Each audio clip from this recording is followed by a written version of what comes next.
Hi, welcome to Copenhagen. If you are watching replay, thanks for tuning in.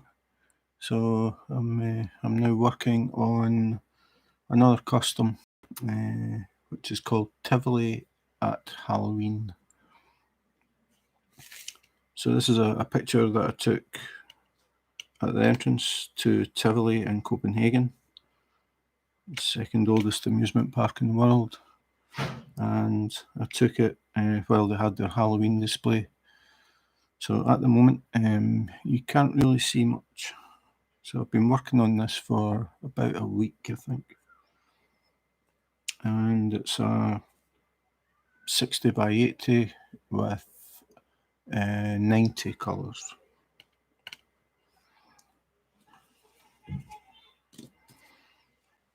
And as you can see, it's full of confetti. Very few areas are the same colour. So a lot of colour changes. Just loading up the pen.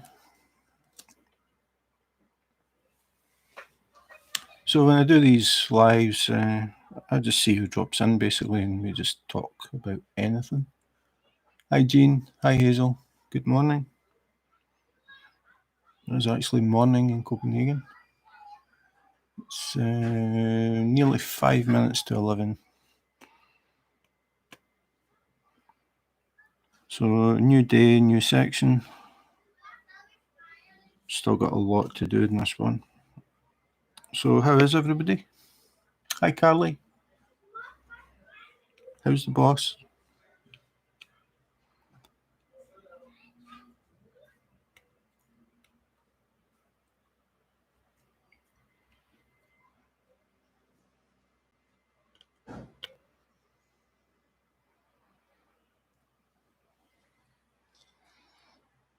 (5 a.m.)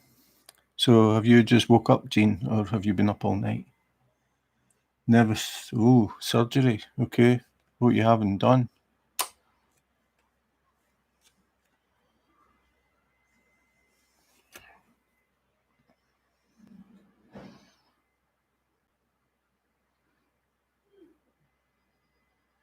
Just woke up. Surgery in a couple of hours, so you must be the first patient of the day then at 7 a.m. Repair to Achilles tendon. Okay. Have you had anything like that done before? So I take it it's the tendon has torn.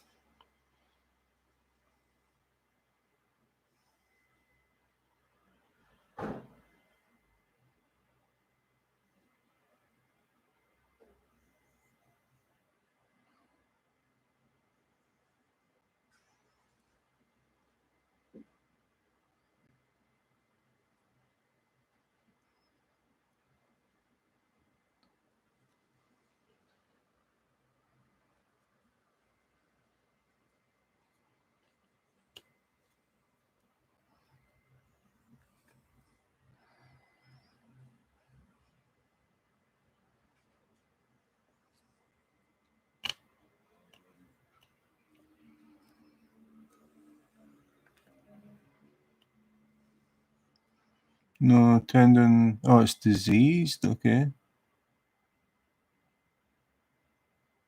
Well, I suppose. I mean, it's good that they're fixing it before it does get worse. Well, good luck with that. Did they say how long it'll be recovery time? I imagine you're going to be sitting around with your foot up for quite a while. Hopefully, you can reach your diamond painting while you're healing.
Going to remove tendon from big toe to supplement.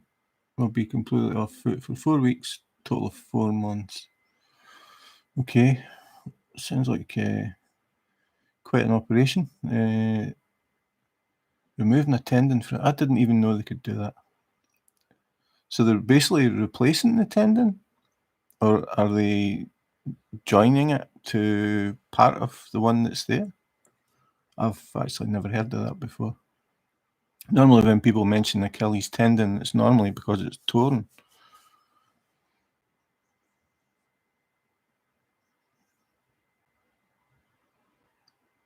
So 4 weeks, yeah. It's so awkward having things like that, like having a shower and that sort of thing, the sort of practical things of life.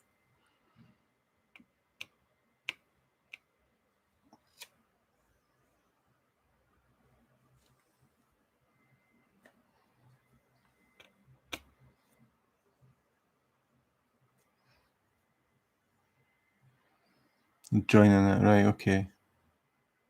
So, yeah, so they're taking part of the tendon away, the part that's diseased, and they're replacing it with the tendon from your toe, so that it's healthy. It's amazing what they can do. So what happens to your toe? If you've got a tendon in your toe, I take it that's used to bend your toe. Does that mean that you won't be able to bend your big toe?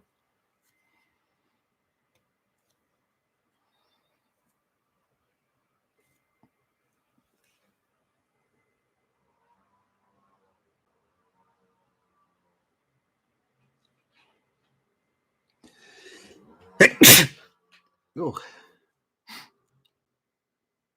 must be dust in here. Won't be able to bend toe. Yeah, I suppose that makes sense. So that could make walking a bit sort of awkward, I think, because you bend your. I'm just thinking about this out loud, but you bend your toe when you walk, so yeah. But still, I mean, if they can fix the heel, that's a lot more important than the toe.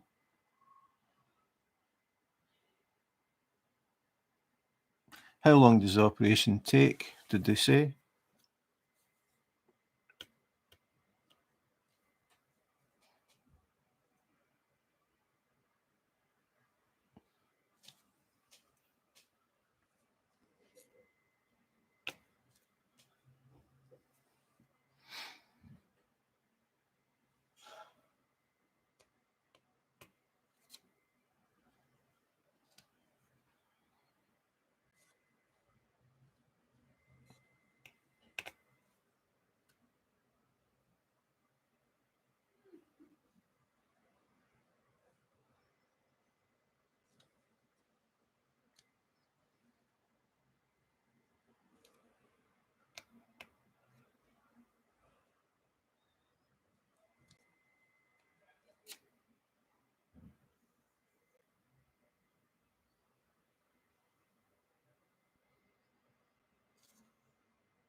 Operation's only about an hour. Yeah. Okay. That's actually quite a short time. I just thought having to remove a tendon and remove the disease part of another one and then stitch it together.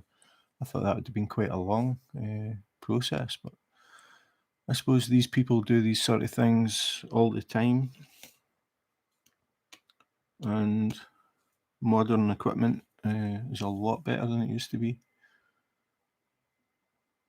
I mean, it's pretty amazing what they can do, like keyhole surgery and stuff like that, where they don't have to make a massive wound, and they can just basically stick a tool in through your skin and work with a camera.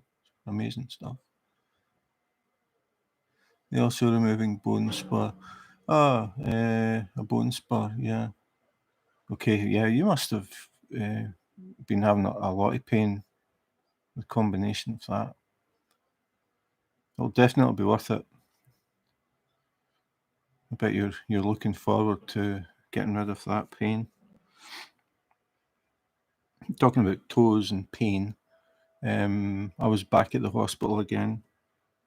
My gout, they have confirmed it as gout.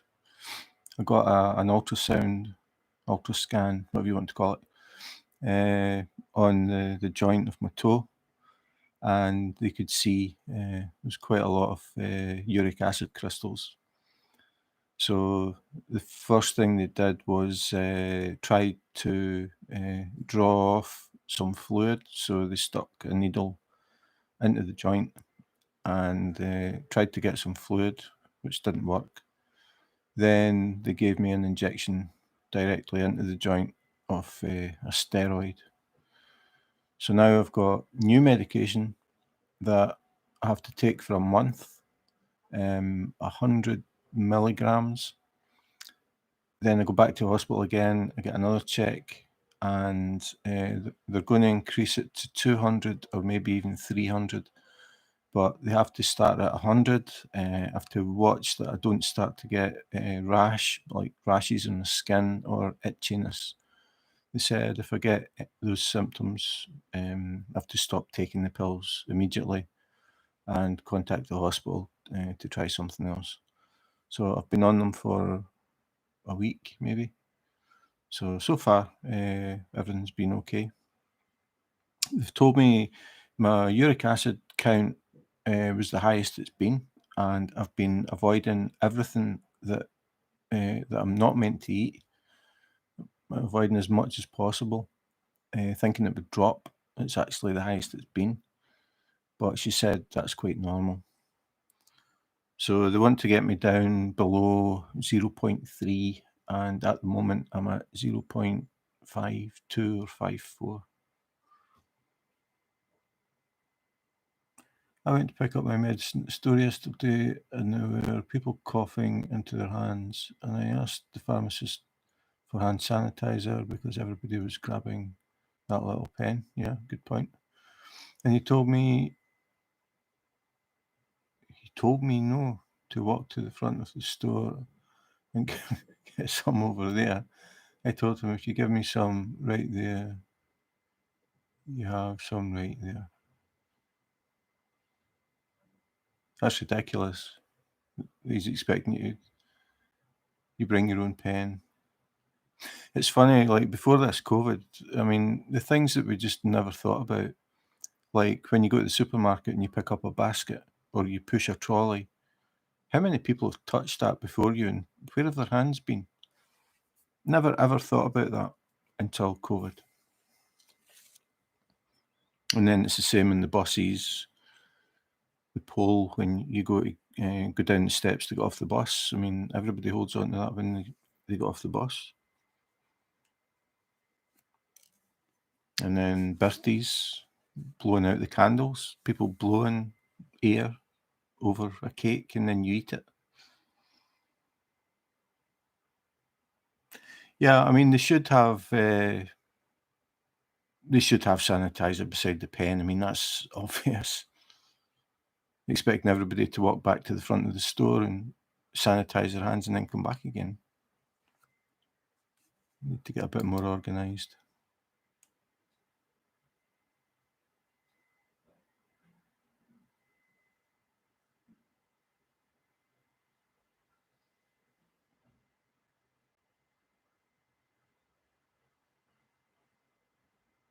Yeah.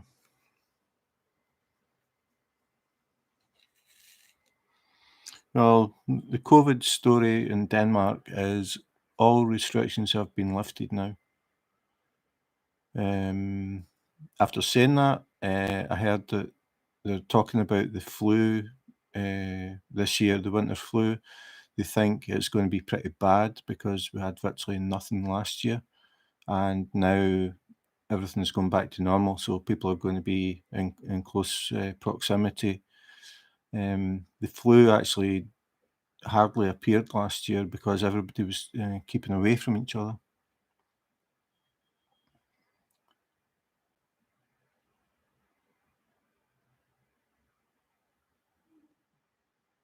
I was gotten sad because of COVID. My granddaughter got sent home from school yesterday with fever. We're hoping it's strep. Yeah. Yeah, it's. I don't know what they're actually in Denmark. If any kids are sick, they go home. They're meant to go home and stay self quarantine, but they don't close schools or anything. They did that at one point. If they found that somebody at the school had COVID, they closed the school. But that was a year ago, if not longer. But our vaccination rate now is very high, and they have started actually giving vaccines in supermarkets. That's the latest.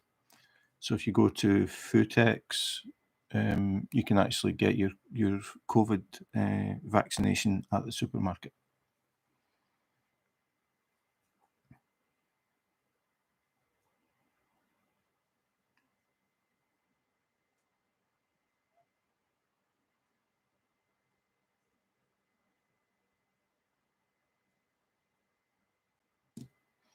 COVID was actually excellent to also teach children about body autonomy and that consent is important even for hugs from parents, siblings, etc.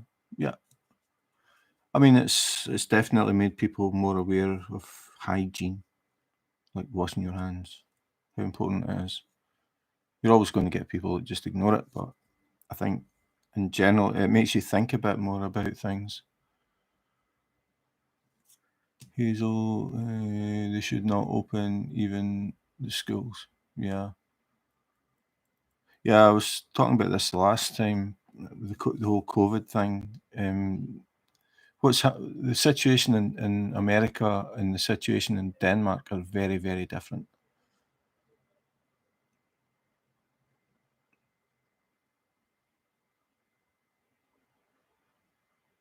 Do they not? Are you talking about in supermarkets and things, Hazel?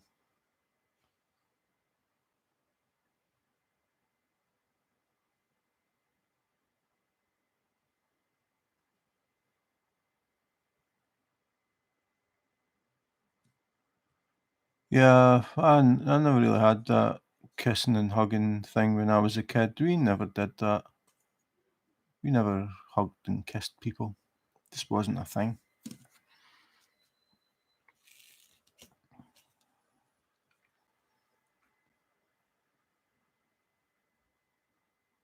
It's just Hazel saying about people standing real close. In Denmark, they put lines where people would queue up, and like red lines, and people had to stand like. I think initially it was 1 meter, like 3 feet apart, and then they increased it to 2 meters, like 6 feet. And people did follow it. Yeah, that was Denmark normal before the COVID. It really irritated me. No sense of personal space. You could smell the breath of the person behind you in the queue. I mean, they were that close. But since the COVID, I mean, it's changed quite a bit. I mean, people still tend to stay back, even though they've now lifted all the lines. But they put lines everywhere in all the gas stations, stores, bakeries, whatever, anywhere the public were, and you had to stand in a line. Everywhere had to, by law, or I'm pretty sure it was by law. Basically, if you don't do this, they'll close your store. So everywhere did that. They had red lines, marker lines, and people had to space. I don't know really what happened if somebody didn't, but people just did. They followed the rules. Yeah, it actually worked pretty well in Denmark, strangely. People initially, yeah, people would forget, and some people would get too close, but the person in front, normally what happened was they would just turn around and stare at them, and they'd look at them and think, what? And then they'd think, oh, and then they would step back. And then it just became habit. It just became habit that you stand at the line. You don't really think about it. But now, the last time I was in our major supermarket, there was a guy on his knees with a blade scraping all the lines off the floor. So they've stopped all that now. So it's back to the good old days. But after saying that, I think for what I've seen, people, they are staying a bit further back than they used to.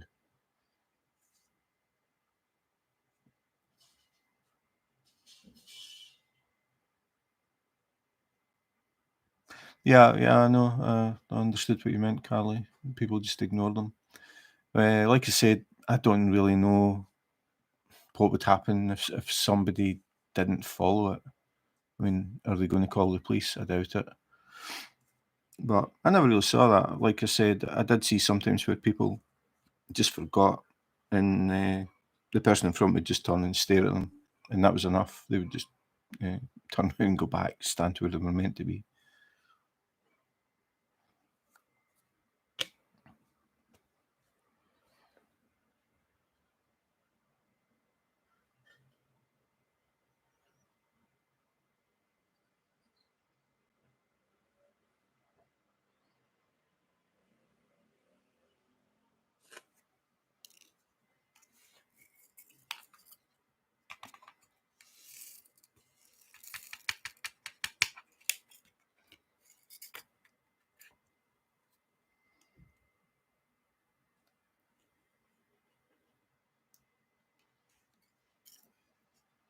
Yeah, I'm using a light pad.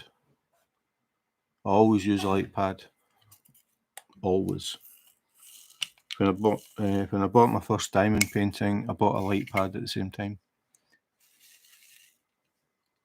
It makes a huge difference. This is an A2, the big size, which basically covers virtually the whole table. So I don't need to.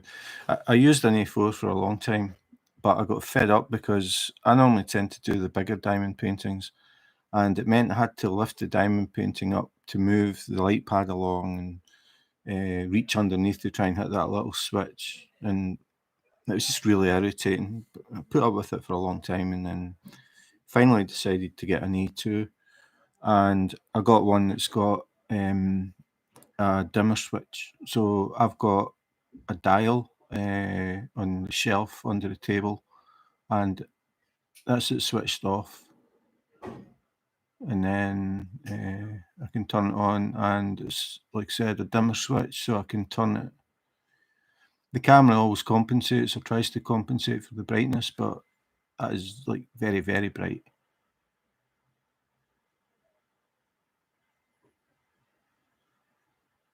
Okay, Jean, good luck. I'm sure it's definitely going to be worth it. So I'm sure I'll catch up with you during your 4 weeks of recovery.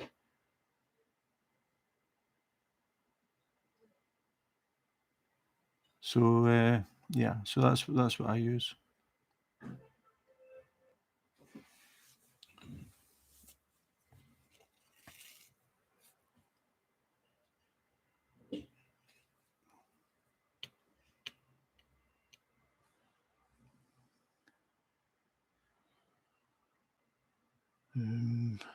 Double checking that I picked up the right colour. Yep.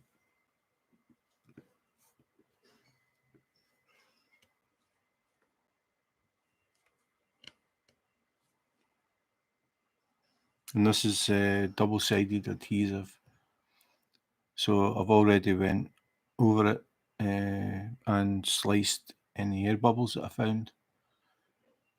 I did that in a video where I was just prepping this with release paper. But what I'm doing is when I start a new section, I switch the light pad off and I just move the light back and forward to check that I haven't missed any air bubbles. So I do that for every section as well. But initially I go over it and look for the obvious ones and slice them.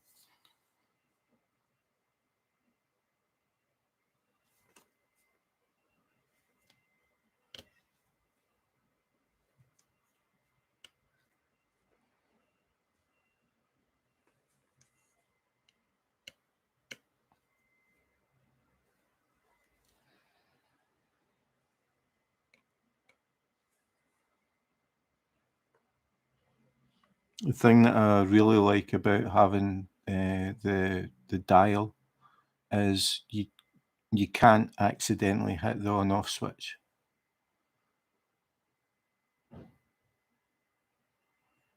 That's weird.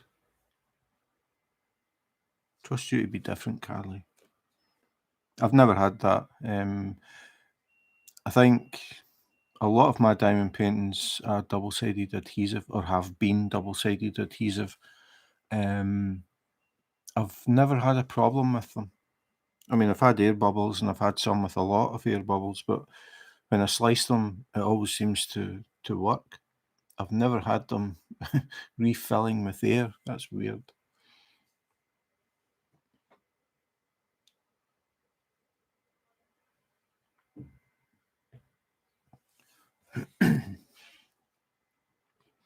So I've got a couple of diamond paintings coming from Home Craftology.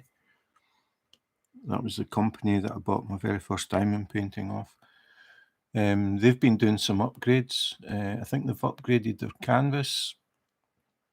They use poured glue now. They never used to. And the canvas comes in a bag. So they have just left China. Just left the airport. Got a message this morning. So I'll be doing unboxings of them. Quite looking forward to see how much they've changed. They changed from double-sided adhesive to poured glue a few months back, but now they've changed the canvas, so I'm quite interested to see that.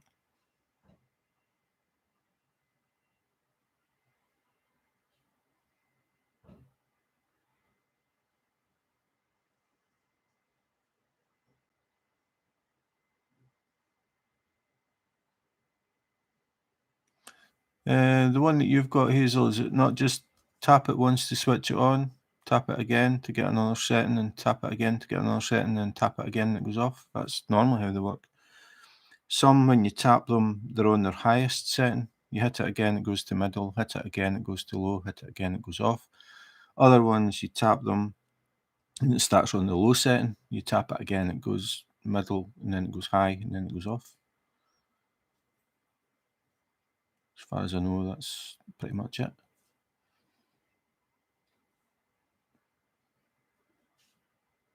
And that's the thing, it's like you've got it set and then you accidentally touch the button and it brightens or it switches off or whatever. But they do make, some people are making little covers that you can put on them that stops you accidentally touching the button.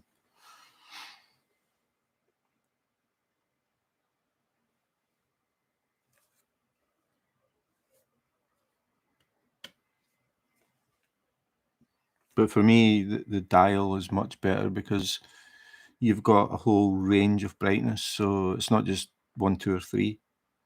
It's a massive range, and it goes very bright, a lot brighter than the A4s. Not that I need it. I find that I hardly turn it. I mean, I don't know, it's less than a quarter of the way around, the brightness.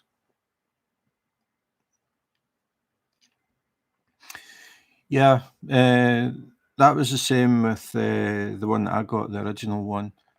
And then when Tammy started, I ordered a light pad for her from a different company. And I found out that when you switched hers on, it started at the brightest, and mine started at the dullest. So they aren't all the same.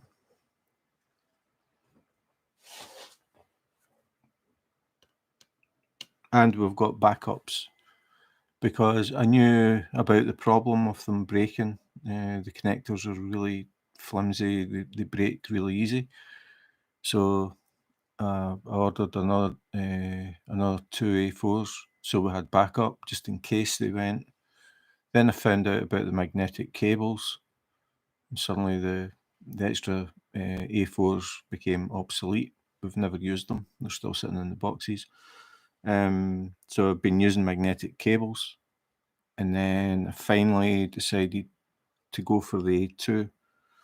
And rather than getting one and then ordering another one eventually for Tammy, I just ordered 2 at the same time.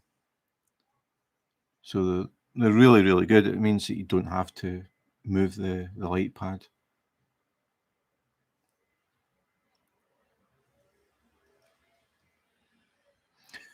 I don't really accidentally tap my button, so in your picture next to that, probably important to know I paint with my right hand button on the left side. Yeah, I think I did all of that, but like I was saying, because I do big diamond paintings, the whole light pad is underneath the canvas, and the thing that was irritating me more than the light switching off was having to lift the canvas and reach underneath and try and find the light switch to switch it on, and then lift the canvas to move it over when I'd finished an A4 size. That was what was really irritating me, not so much the switching it on and off. Where's my phone?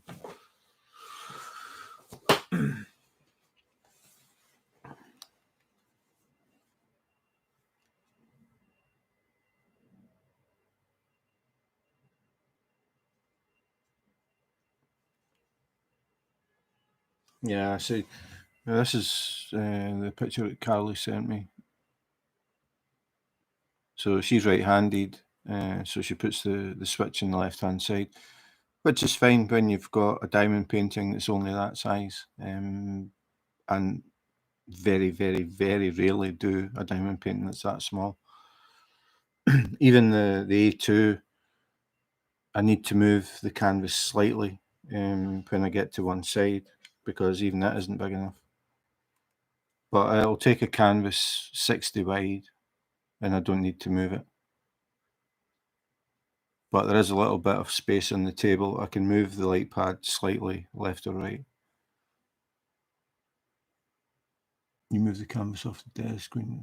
Oh yeah. See, I've got this table's just set up all the time. And then I've got placemat, well, you can see them there. I've got placemats on top of the release paper. So I need to lift everything up to try and get under. It's just awkward. So this is the section that I've finished here. So the placemats just cover the diamond painting to keep dust and hair off it. And then this side I've still to do. So I've got release paper on top of the glue. And then the mats sit on top of that. I wouldn't put the mats directly. I mean, they're made of plastic. They won't rip or anything like that, but they might make the glue less sticky. So I have release paper on top of it. You have to go Swiffer. Swiffer the floors. I've never heard of that before. I have to go Swiffer the floors upstairs so we can move my bed when Bro arrives here. Okay, is that a typo or is it a word? Is it sweep? I'll have fun swiffering. Yeah, that's more dust in there to land on your diamond painting glue.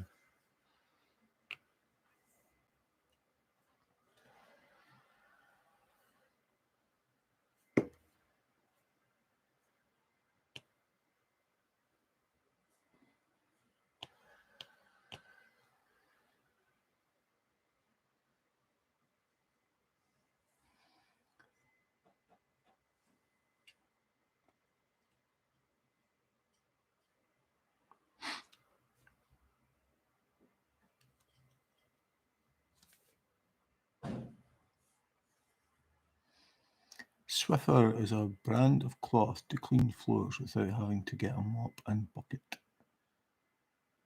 Ah, okay. That's a new one to me.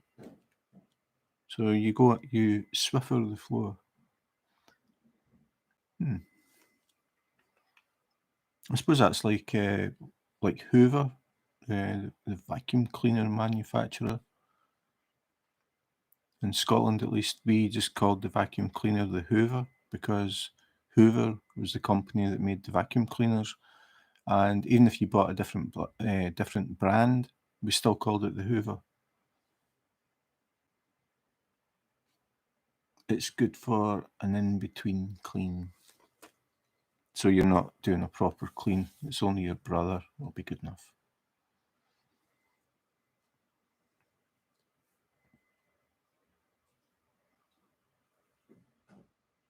Is that like those? Is it blue, like a blue and white cloth?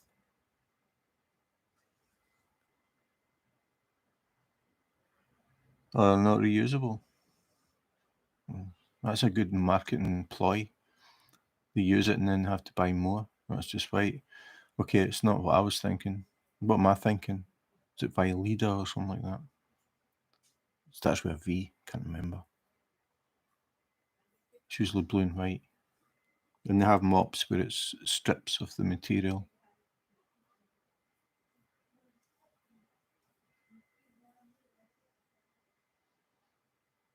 Yeah, I've never heard of that. Swiffer.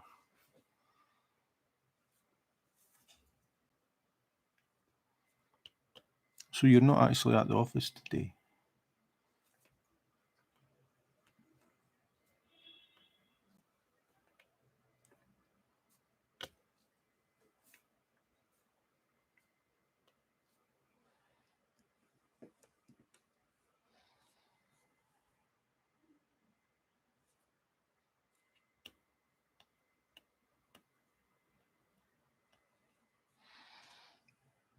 Oh, did you see my new pen tip? Really like them. It's made of metal, made of steel.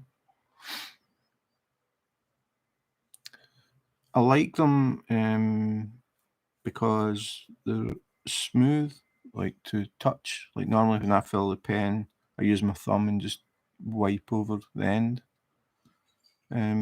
The normal tips, the brass tips, are a bit sort of sharp.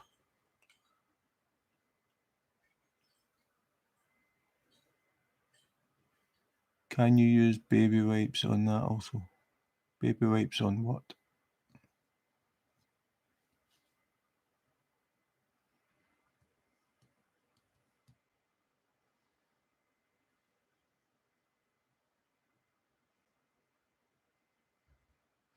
Another thing is, normally when I'm doing this, like I'm on a specific colour, and then when I'm looking, I have a drill on the end of the pen. And these ones, it's really easy if you finish and you don't see it, and then you go over the tray just to flick down. Sounds like it is a trivial thing, but it's just a lot more comfortable rather than the standard tips.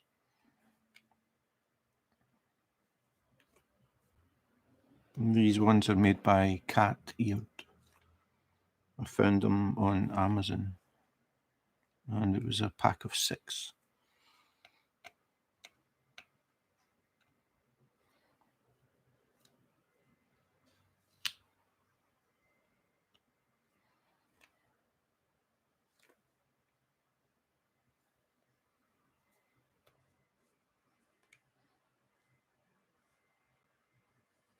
I did see someone trying to sell some spare tips they had, like these, and they were asking $35 plus $5 shipping. You can actually get, that was for 3. You can actually get 4 new ones for 16. Can you use baby wipes on the Swiffer? Why would you want to use baby wipes on a cloth?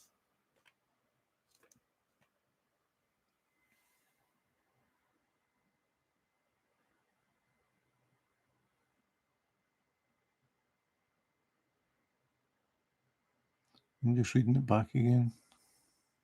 Swiffer is a brand of cloth to clean without having to get a mop.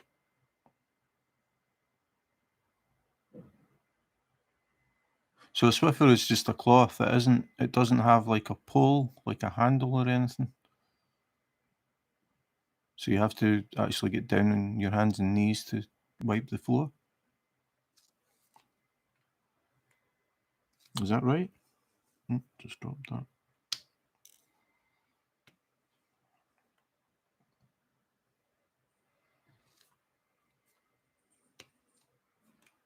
Just wait until he comes and give him the cloth and say, "Swift your own floor, bro."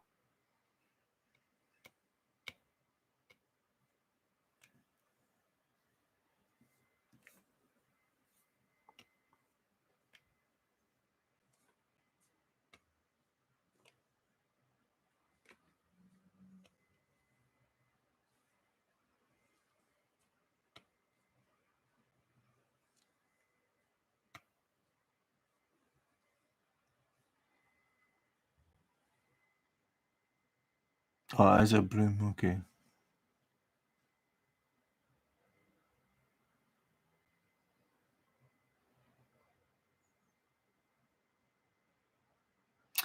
Oh, yeah, I've tried things like that before. Is that the ones that's got the sort of flat bottom and then there's like wire clips that are always a pain to try and clip?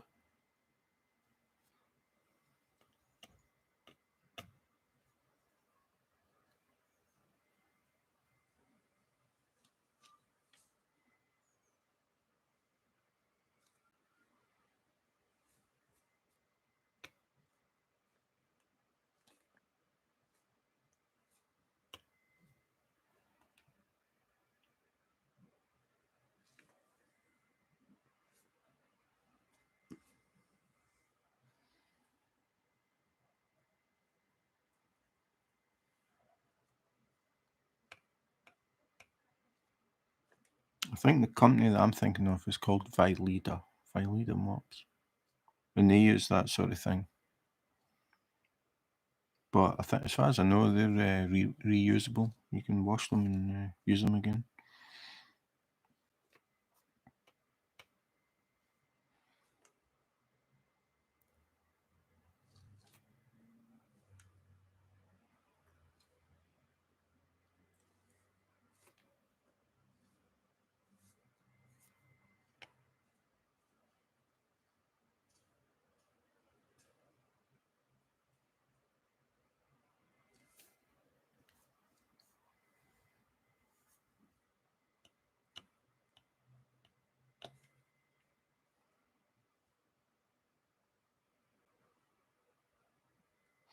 This definitely isn't a beginner's one, apart from all the confetti.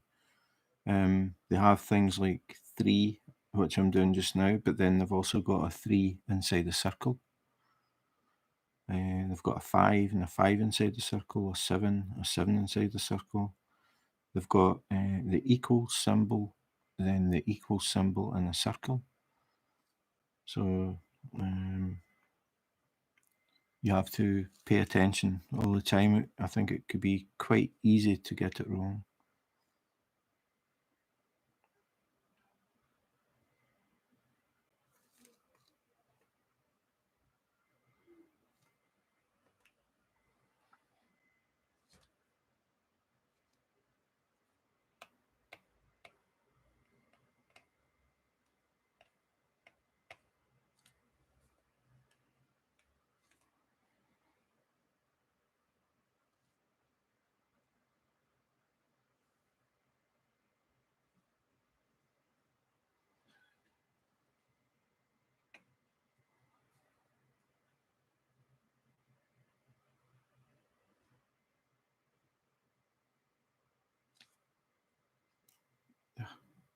Typical. I just decided I had got them all. I saw another one.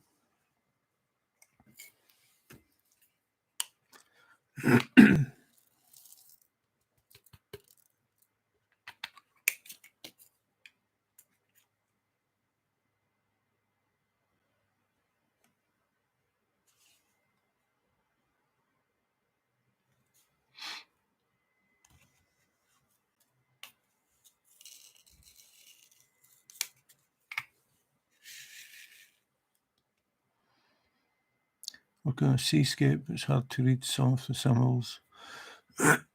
Yeah, you sometimes get. I mean, you can see this one. The symbols are really clear, but I wouldn't like to try and do it without the light pad.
Suppose you use baby wipes.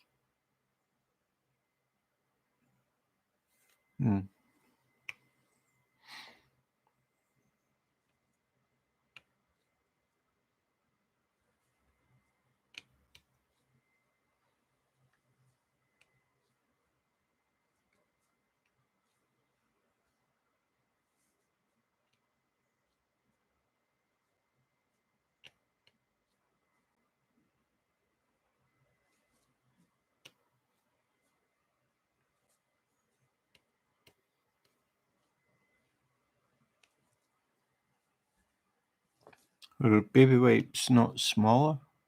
Are those cloths not bigger?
Tracking websites are driving me nuts.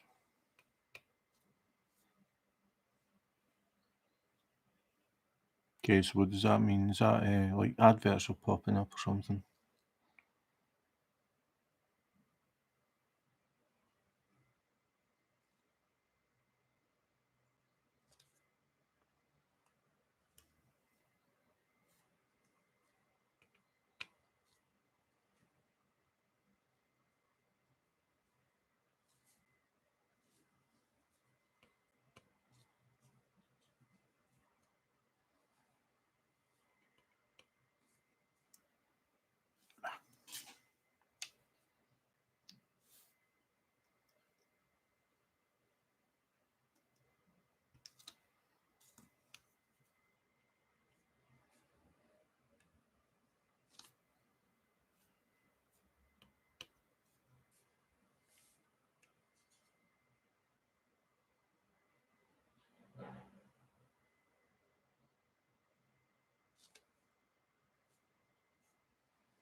Oh, that kind of tracking website.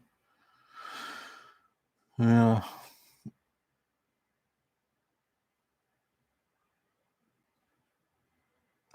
Says it's delivered. Yeah, I've had that saying it's been delivered to my local post office, and then the next day it gets delivered to the door. What they mean it's been delivered. What they mean is it's been delivered to the local sorting office. Those ones from Homecraftology have left the airport in China. That's the latest update, and it does say normal delivery time to your destination is 23 days. I thought it was quite long, but it had a little question mark next to it. When I clicked on that, it said that that number is calculated as an average, and to contact your delivery company. I don't think it's going to take 23 days. I mean, it should be in Copenhagen tomorrow, and I would expect to get it within maybe 2 or 3 days if they don't hit me with a customs charge. 10 days. Yeah. I mean, Homecraftology, I have had some in the past that got here in less than a week. And I think that was at the beginning of the COVID. Can't remember now, but I have had some delivery times that have been like ultra fast.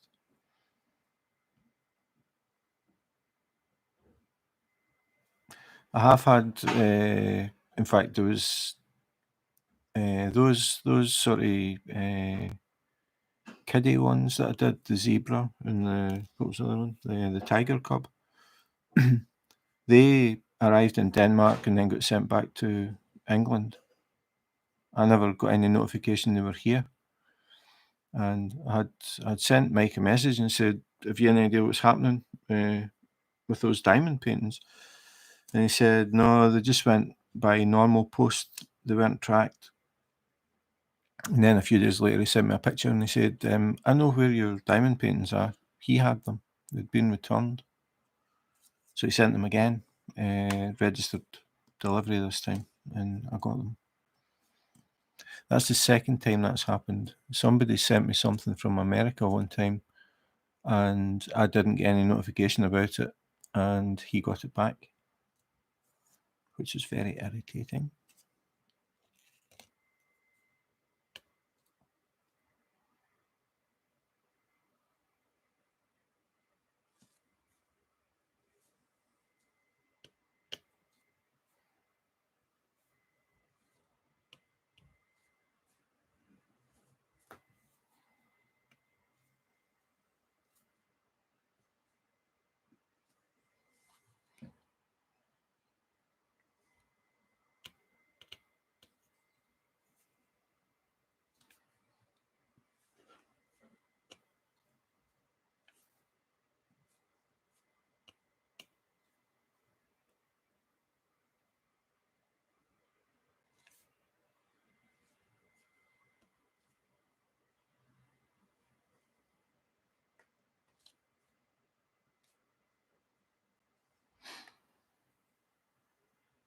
Went to Germany, said out for delivery.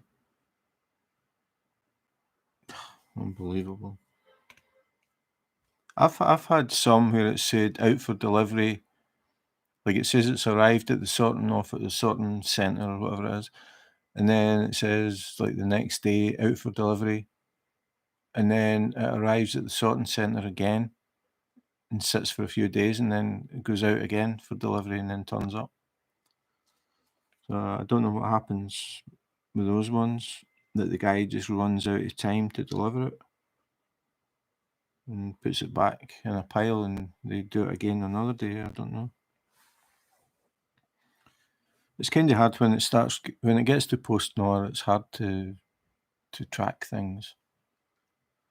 Sometimes they'll put a little note in the mailbox saying we tried to deliver a package but nobody was home, and I've been in all day and I know for a fact that nobody rang the doorbell. And then it was on the news saying that they found out they were doing that. They weren't even bringing the packages with them. They were just going around and putting these notes in mailboxes, and then you had to actually go and pick up the package from the local, I was going to say post office. We don't really have post offices anymore.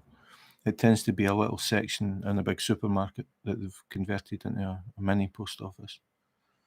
So rather than them spending the time delivering packages, they were just putting notes in people's mailboxes and people were having to go and pick them up themselves. So that managed to get on the news.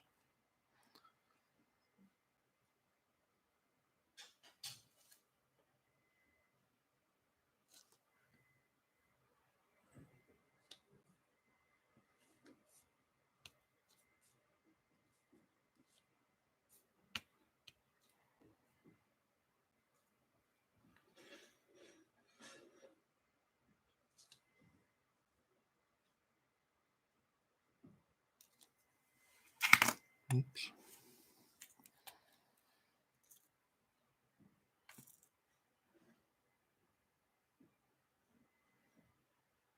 Oh, okay, I've never had that. PostNord don't work weekends, but some of the other companies will. I've had some deliveries on Saturdays, but you won't get that from PostNord. Hi, Tinker. Thanks for dropping in. Good, what is it here? Good morning. It's still morning. 12 minutes to 12. How are you? We're just talking about delivery companies and tracking and all that exciting stuff.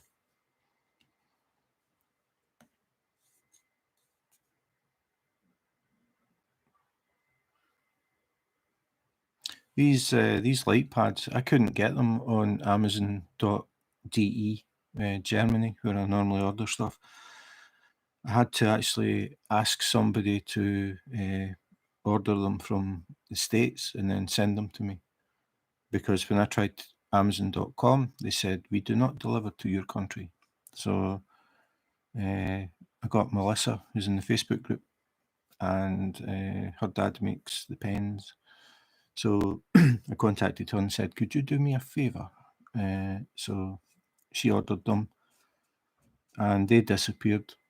And I'd said to her it's been like a long time before I got them.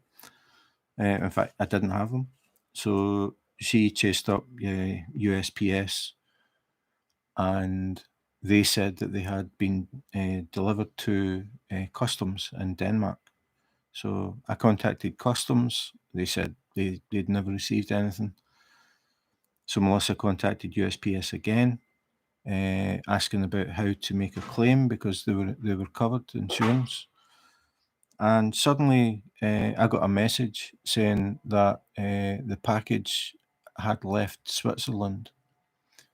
They had been sent to Switzerland by mistake and had been sitting there for 2 weeks until Melissa queried it. And then somebody must have realised, oh, this is this package.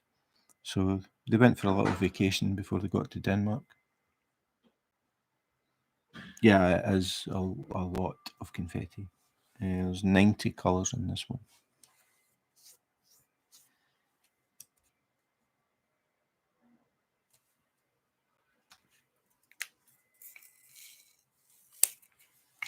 But normally when I'm doing this, I've got the headphones on and I'm listening to music. So I'm quite happy to sit and do it. Really, I really don't mind doing heavy duty confetti.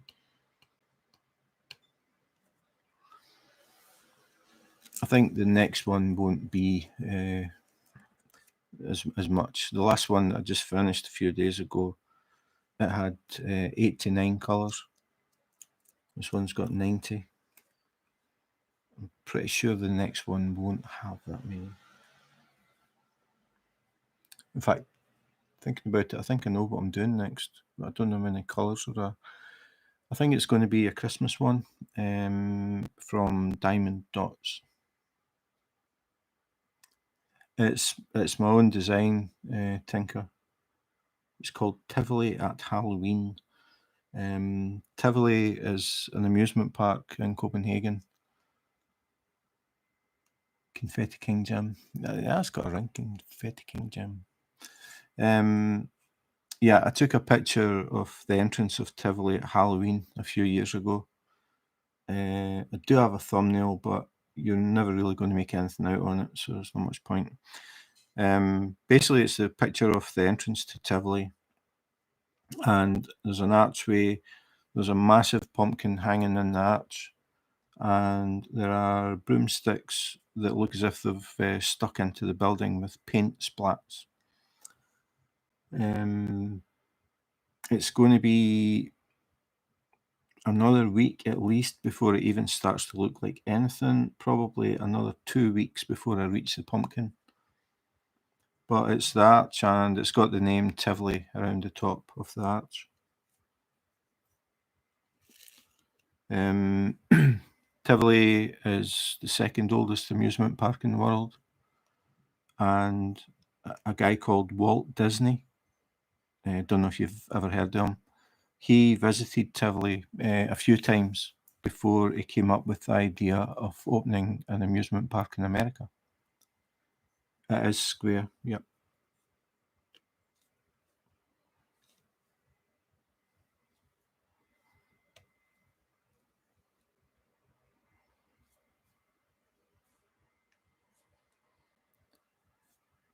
Just checking I'm doing the right one.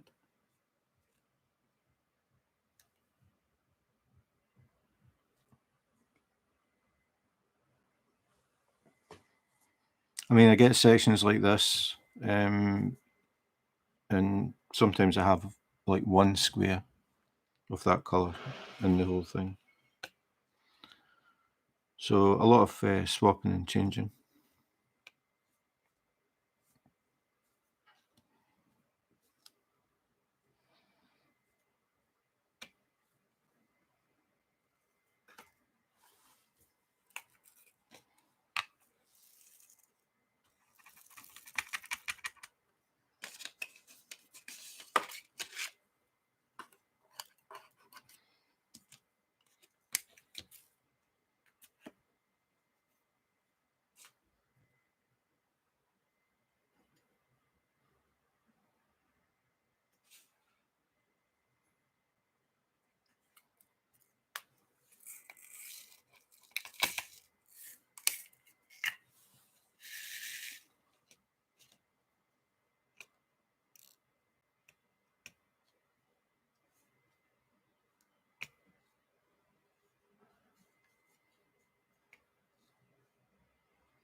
Yeah, the symbols are really clear, but they are very, very fine.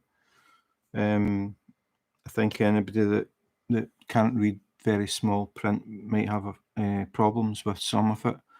I was saying earlier, I've got things like this bit here is the equal sign with a circle around it, and then I've got other ones. I don't know if there will be some here, but I've got ones that are just the equal sign. So I've got equal sign with a circle. I've got like the number 2 with a circle, and then I've got number 2, number 7 with a circle, number 7. So you have to sort of keep on the ball with it. It could be quite easy to put in the wrong 7, especially when it's like this and it's all confetti and everything's all just mixed up. Not one for a beginner, I don't think, unless it's a beginner with a lot of patience.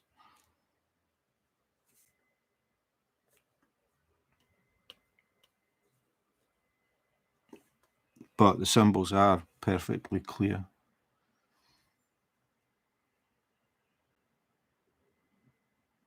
Yeah, I mean, I've had some where it's been nearly impossible. You're guessing more by the colour of the background of the square than the symbol. Basically do everything else and then see what you've got left. But this is from Smith's Beads. And I found that the canvases that Mike does are always good. And the drills are really good as well. I posted a picture up on Instagram a few days ago of a close-up of a section, and the drills are just perfect. No gap. Well, if I put a light on, there would be gaps, but looking at it without the light pad, even close up, they are really good.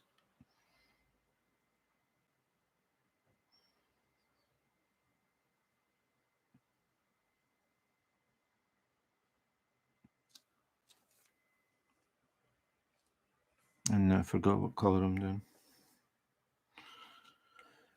Oh yeah, I remember.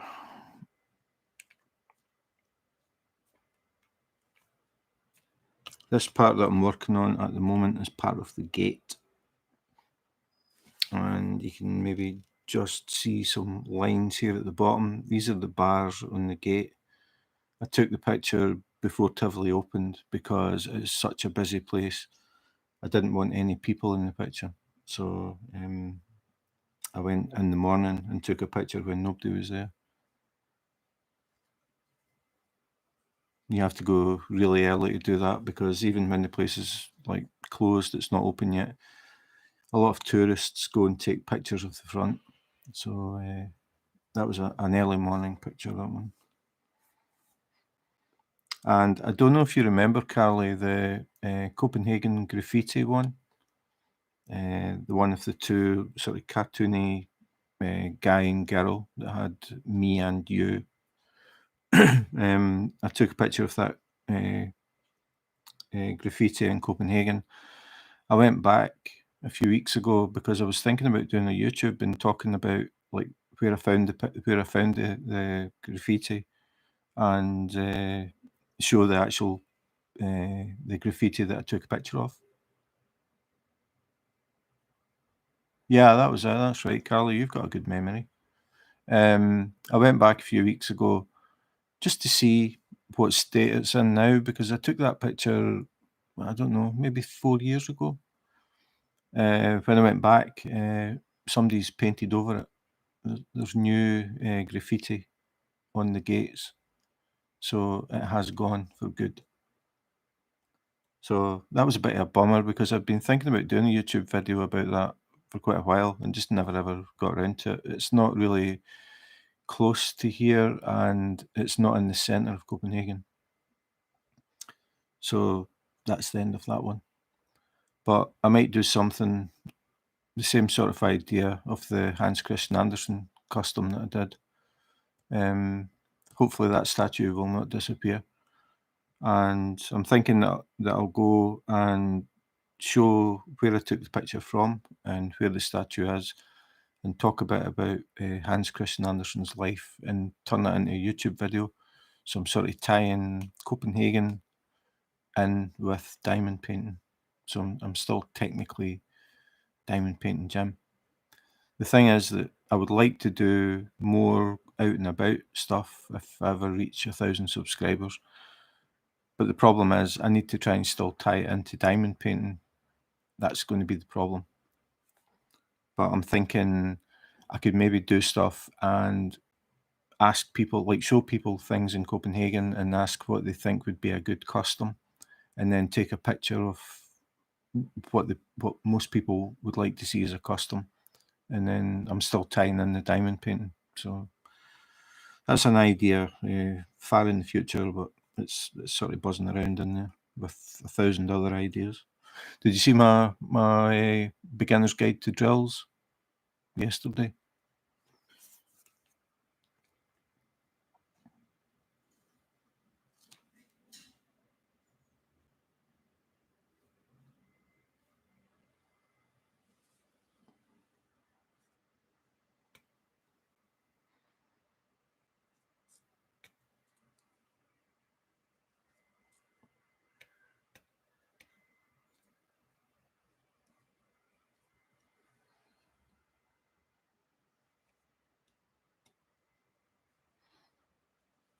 Yeah, I mean, I said it before, but I can't remember who was in. But I used to do that a lot. I used to live stream around Copenhagen and let people see the Hans Christian Andersen statue, the royal palaces where the Queen of Denmark lives. I actually did a live stream when it was the Queen of Denmark's birthday, and she came out in the balcony and moved to the crowd. I was really close at the front, did a live stream of that.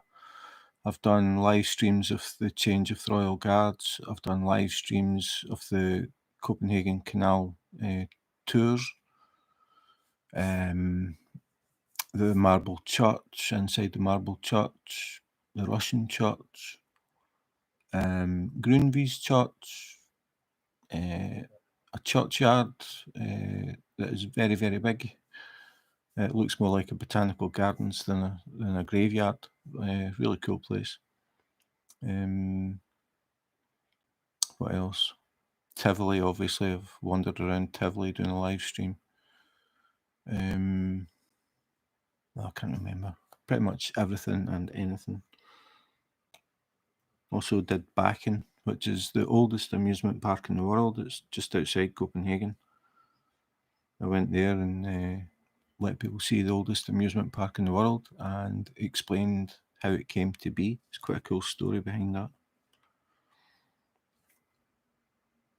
But the thing is, I need to try and tie it into diamond painting to keep everything consistent. I don't want to branch off into the IC Copenhagen stuff, which is on the website, because then I'm trying to sort of split my time between diamond painting videos and Copenhagen videos. And it takes me all my time to do what I'm doing at the moment.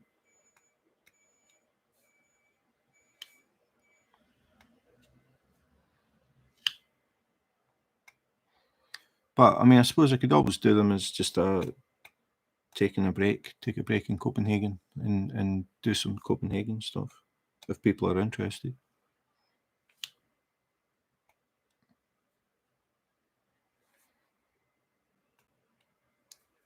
Oops.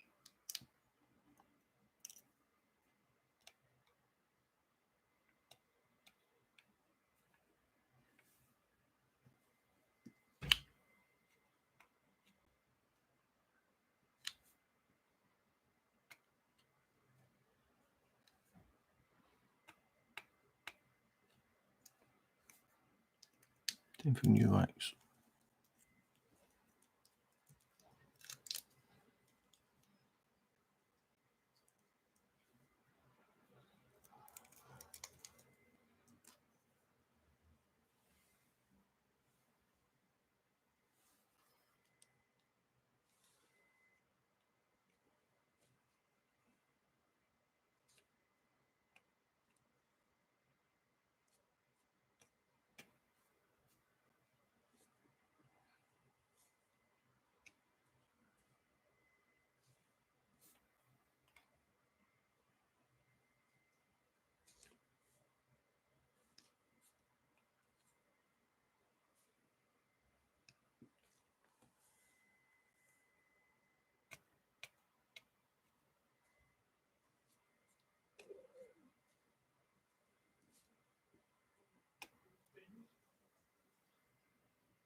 Telemarketers, this one, not even let me hang up.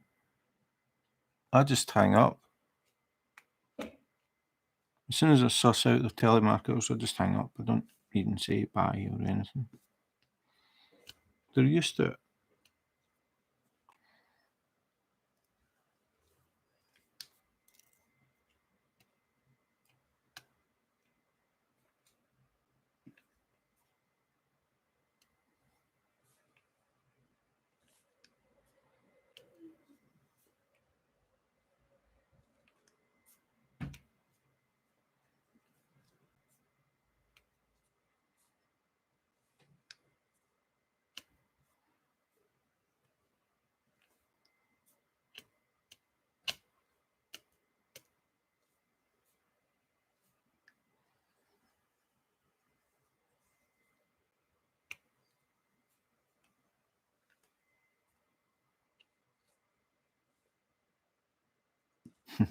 Just reminded me that the last one that I had, I answered the phone and the guy said, I can't remember who he was working for, but he said something in English, and so I just said, "Tell du dansk," which means, "Do you speak Danish?" And the guy was like, just silence, and I thought, okay. So I started speaking Danish, and he gave up. He said he would send me an email, even though he never had my email address. So I never heard from him again. So that's quite a handy one.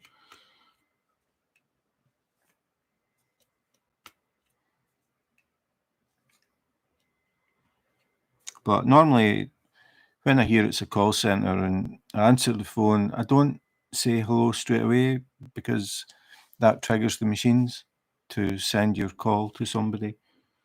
Or other times you lift it and you can hear people all talking at the same time in the background. You know it's a call centre. If I do that, I just hang up.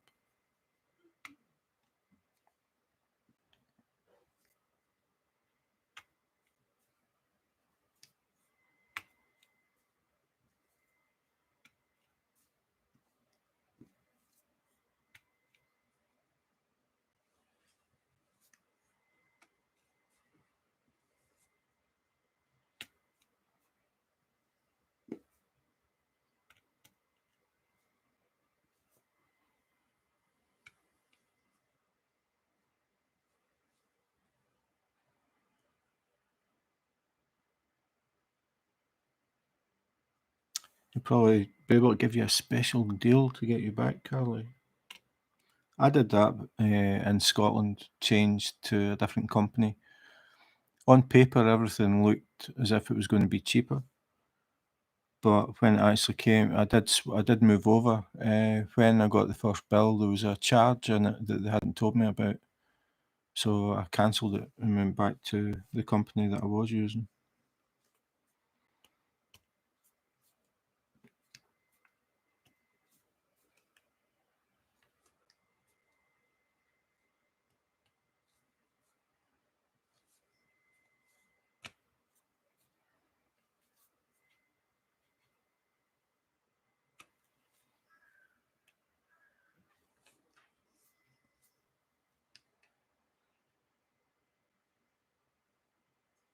We live in an apartment, so they can't get in through the main door. They have to go on the intercom, and we have to buzz them. So we don't get like cold callers at the door.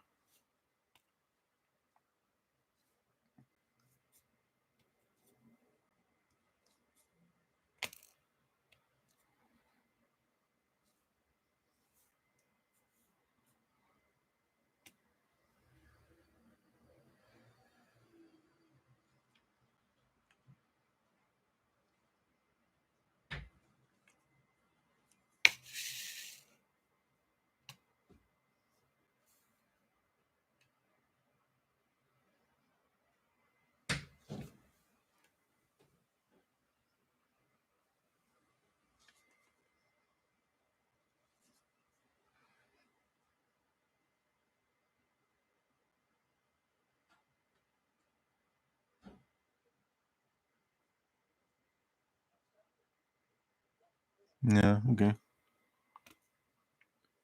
It was a long time ago, but basically they had gave me a quote and they had written it down, and then when I got my bill, it was quite a bit more than they said. So I got in touch with them and I said, look, the guy said it was going to cost this much, and it cost me this much. Nobody mentioned any extra fees. So I just told them I wasn't interested and changed back to the company that I had been with.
Wasn't as much of that as I thought.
Nothing wrong with standards.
What is that symbol?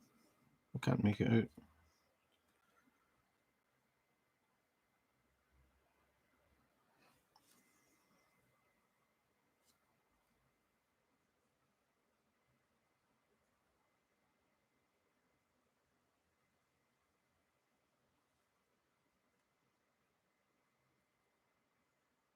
Cartwheels. Okay.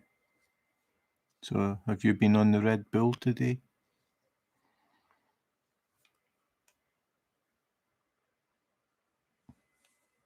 Feeling energetic.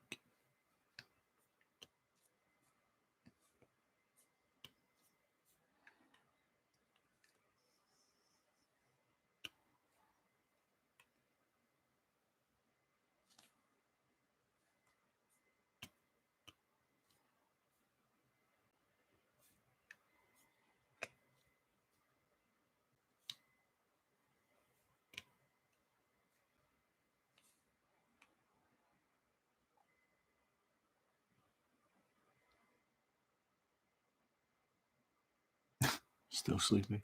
Sleepy and doing cartwheels.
Walt Disney looks scary.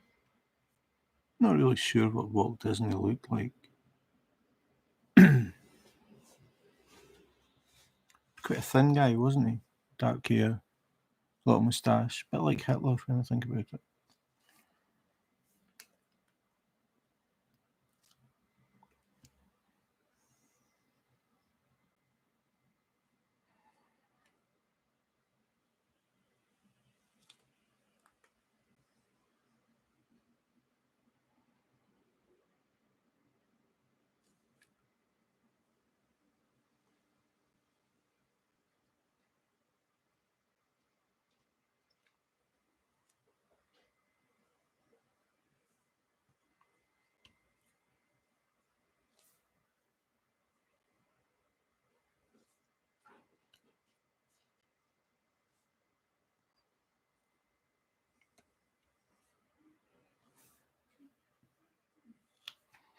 Yeah, he visited Tivoli a few times before he came up with his own amusement place.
Yeah, it's very quiet, but this is what happens when nobody says anything. It's kind of hard to guess what people want to talk about, if anything, so I just tend to go quiet, because talking constantly for hours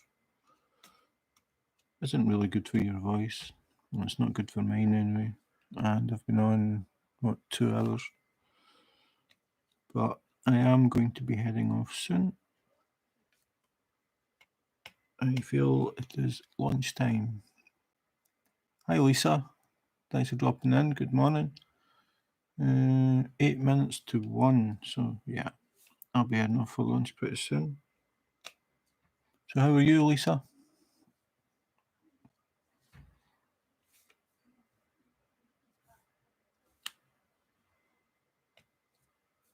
I mean, again, a lot of it's the timing when I come on. It's far too early for most people. It's just how it is.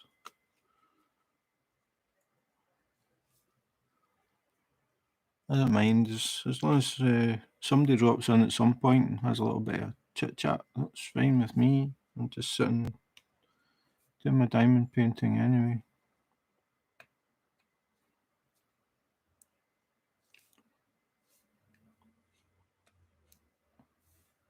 Oops.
It's typically when I start thinking about leaving that people start to come in. That's usually how it works.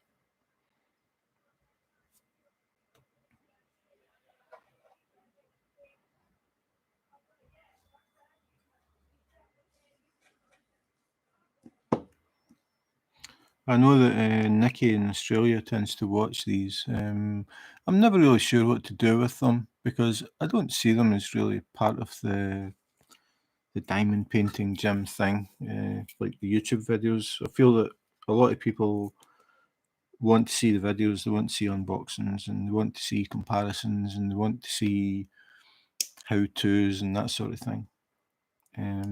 People don't have time to drop in and spend time, I don't think. And again, it depends what time of day. Most diamond painters are in America, so it's still early in the morning in America, and a lot of people have got to go to work, so they don't have any time. For me to come on at times when most people are sort of free to do this, it's about 4 o'clock in the morning for me, so that's not going to happen. I don't think Tammy would be very happy if I was sitting talking at 4 o'clock in the morning. So it's just what it is. It is what it is, as they say. But it's quite good to catch up with people now and again, though. I'm never sure who's going to drop in. So I think Jean might be getting her operation just now. She said 2 hours in 2 hours' time, so that would be now.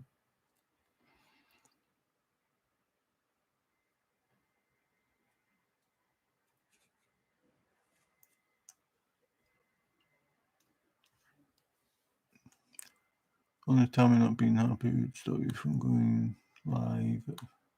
Yeah. Yeah, I want to live. No, I wake up normally around about 5 without. I don't set an alarm clock. I think it's because of some of the jobs I've had in the past. But I tend not to sleep very much. I go to bed. I don't know. It varies, but sort of about 11 o'clock, 12, sometimes even 1, and I still get up about 5.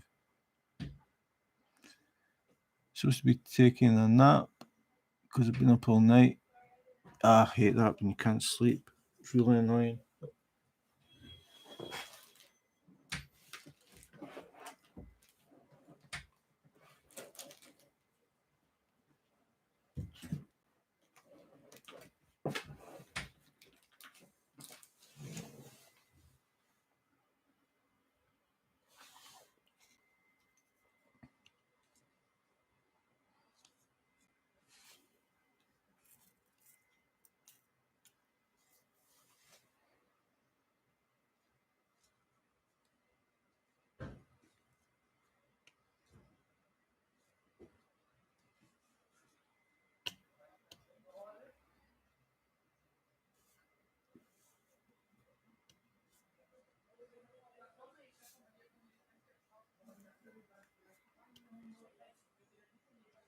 So you're doing a chuck along, Lisa?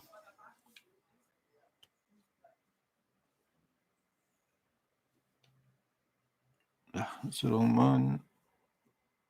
I keep the pen on it so I don't lose the place. It wasn't a 3, it was a 9. That one.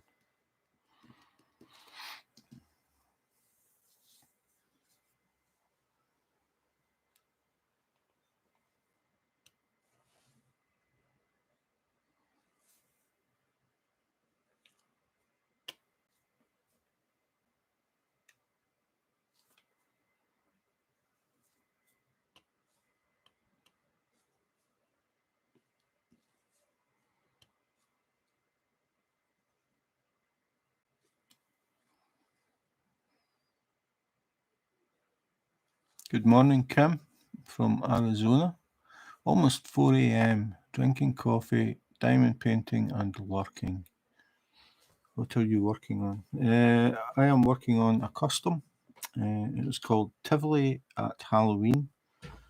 It is a picture that I took in Copenhagen a few years ago of the entrance to Tivoli, which is an amusement park in Copenhagen. And they say it is the inspiration, or it was the inspiration for Walt Disney to create his own theme park. Walt Disney visited Tivoli a few times before he started building his own theme park. So it's the entrance of Tivoli. Can't really show the thumbnail because it's so small you won't be able to make it out. But it's basically an archway, and on the top of the archway it has Tivoli engraved into the stone. There is a massive pumpkin head hanging in the archway, and there are broomsticks sticking into the wall. It's part of Tivoli's Halloween display. If you follow me on Instagram, you will see every Wednesday I'm doing updates. So you'll sort of see the progress of the picture. At the moment, I'm on the second row. It is a 60 by 80 and it has 90 colours. So hence all these speckles all over the place. Very, very few sections have the same colour. Halfway done. That's pretty cool. I've no idea how long this is going to... I'm guessing it's going to take about a month and a half, 2 months maybe. It depends. If I just sit and concentrate on it, it wouldn't take that long, but I've got some YouTube videos that I want to record, so I'll be taking a break. I think I'll be doing at least probably 2 actually. I'll be recording 2 tomorrow. And I'm waiting on some diamond paintings coming from a couple of companies. Home Craftology. They have upgraded their canvases and upgraded their packaging. So I'm quite interested. I ordered 2 diamond paintings from them, and they are on an aeroplane at the moment on the way from China to Denmark.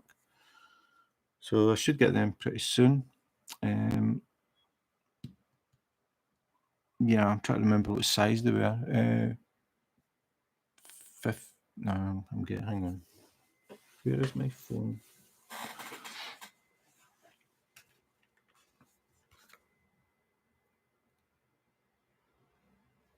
I'm just going to check Gem's flow.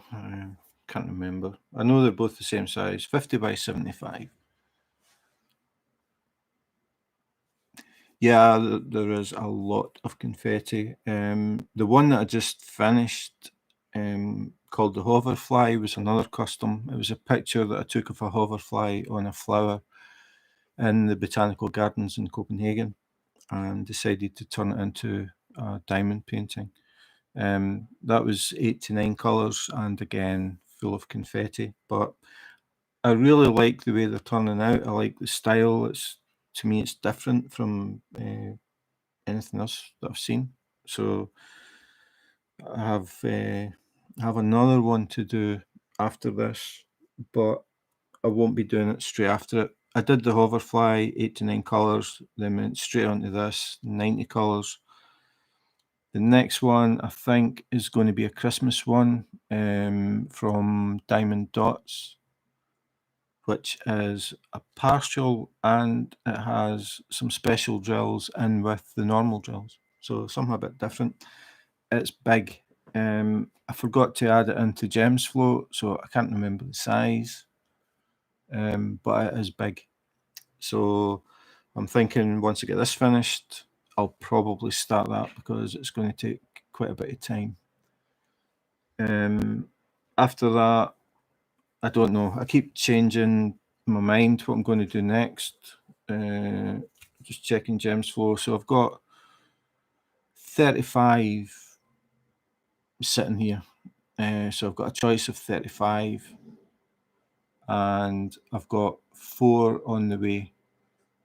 So that'll be 39. So choices.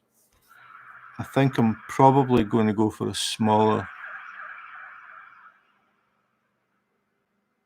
Thank you. I think I'm going to go for a small one after I do the Christmas one. There are quite a few that I actually really like, but trying to decide which one to pick is the hard part.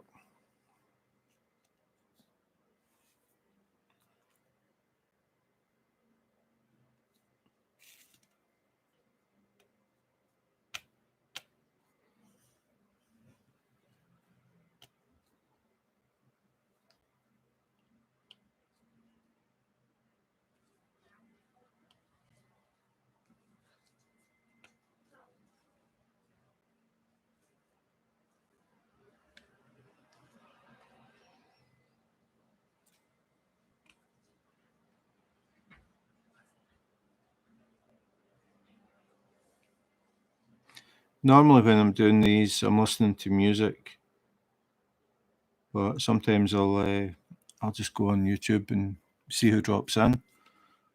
But as I was saying, the timing for America is absolutely terrible.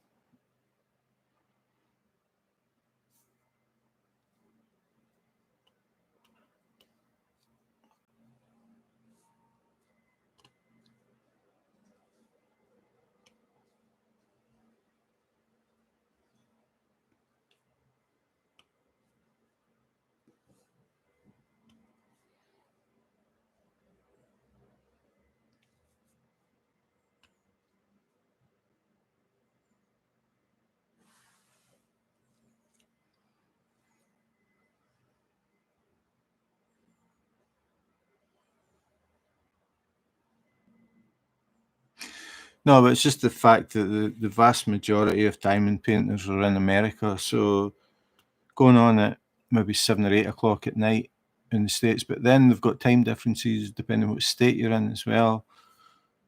It's just, as I was saying, that the sort of the time that I think would be a good time for me to go on to talk to a lot of people in the States is about 4 o'clock in the morning for me. So that's just not going to happen.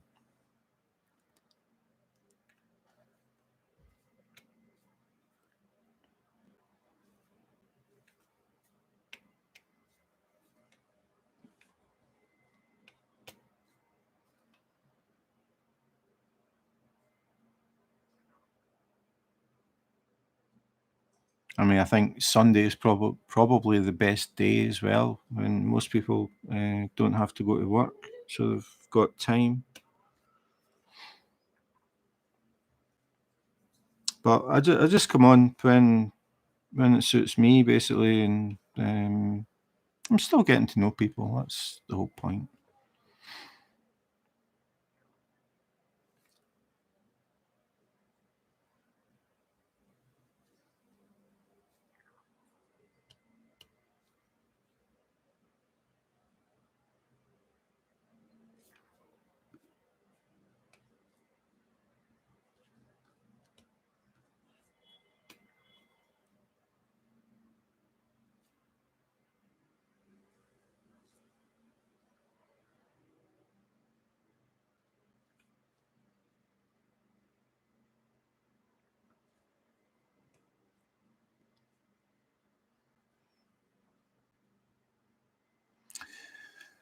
Celestial Dreams, I cannot remember. Is that the one with the tiger in the sort of rainbowy colours?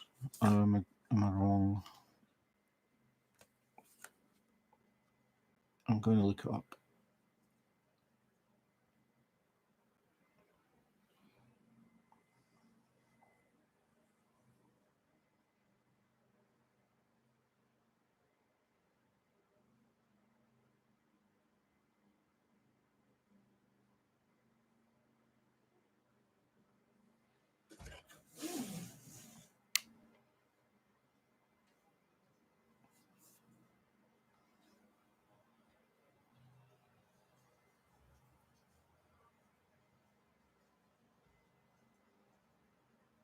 Oh, no, I'm totally wrong.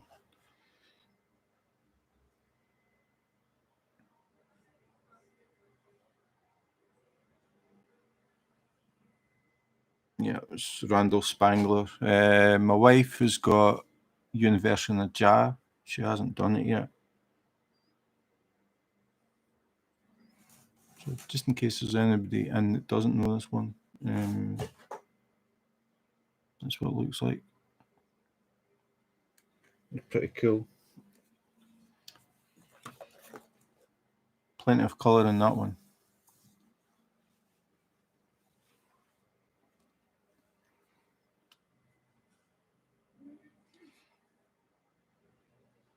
Can't remember. In fact, I don't even know the name of the one that I was thinking of.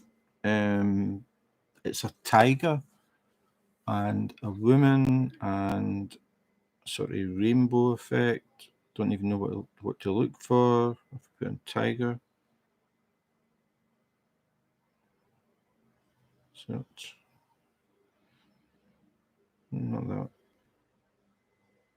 Pride. Oh, I should have guessed the rainbow colours.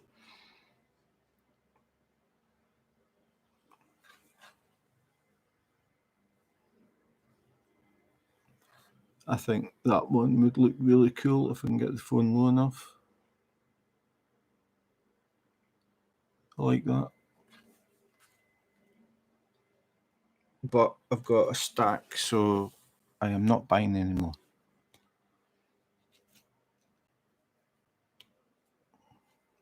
My wife is working on a diamond art club just now. Just give me a second.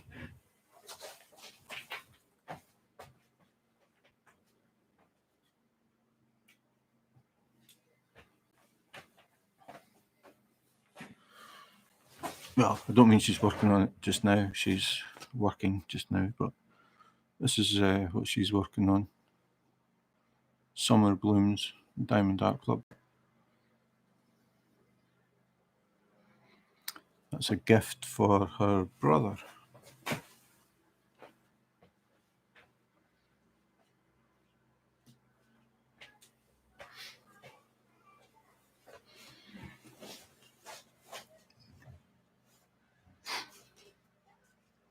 Yeah, Pride. I don't know. I may get it eventually someday, but I have so many to do, and a lot of them are big. I've got a custom that I should really get started on. It's 155 by, I forget, 50 or 60. So, yeah, I've got a few still pretty big ones. Yeah, she did one for her other brother and her sister, Diamond Art Club, and I can't remember the names. They've been sent over to the States, so one brother and her sister have got theirs, and she's working on this last one.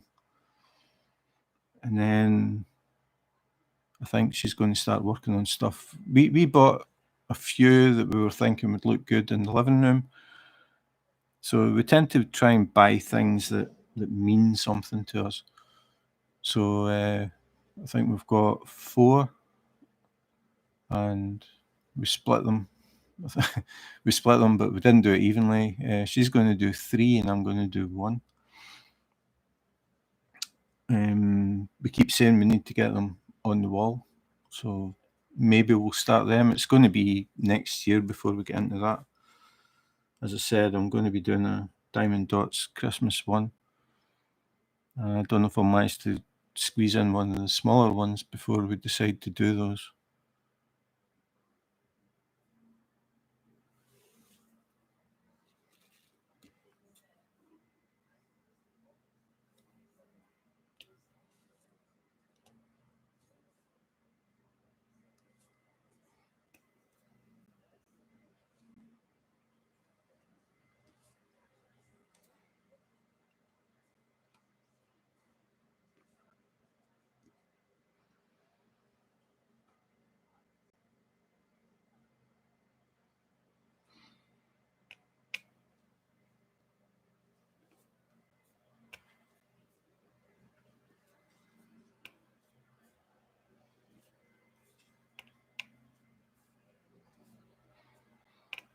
I see things all the time that I would like, but I'm finally putting the brakes on.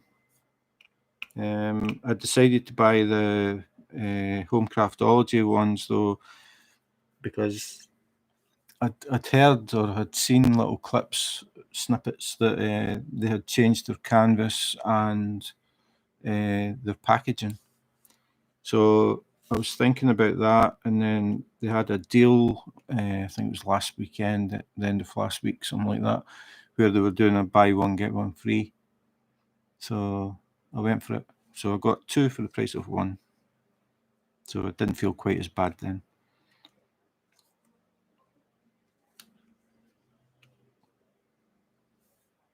So I'm really curious to see the difference, because Homecraftology was the company that I bought my first diamond painting from, and I have actually bought quite a few from them. I think it's 13 now. Yeah, it's always tempting, Carl. You say, that's it, I'm not buying anymore until I get this number down a bit, and then they do things like that. Buy one, get one free, and you think, can't not.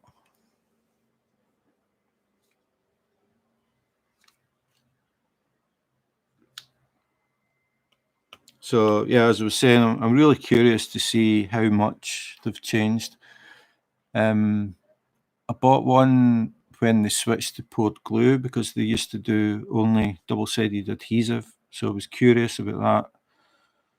And now they've changed the canvas and the packaging as well. The canvas comes in a bag type thing.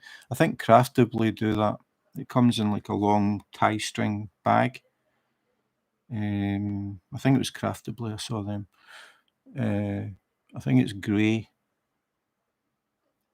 What good it would be, I don't know, but I'm just curious.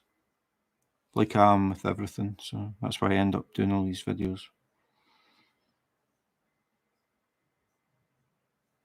Curiosity killed the bank account.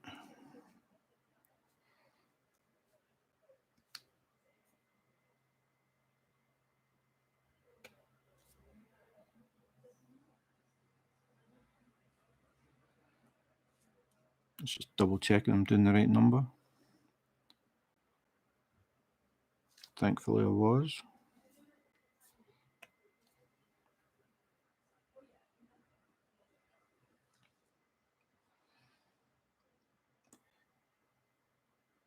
All right, okay. I'm getting mixed up. I haven't bought anything from Craftably.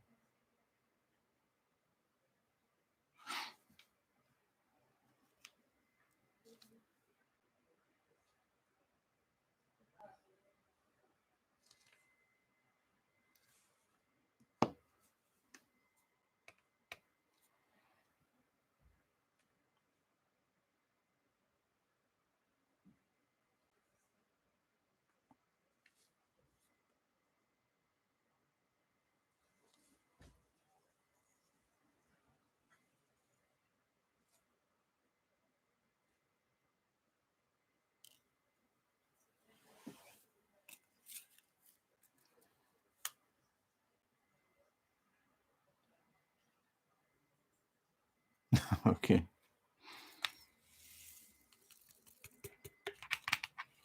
I haven't been watching any videos. None at all.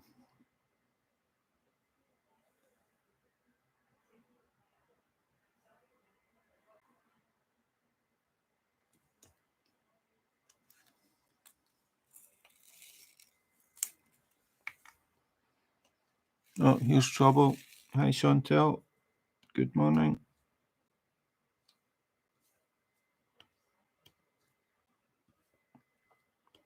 There goes the neighbourhood.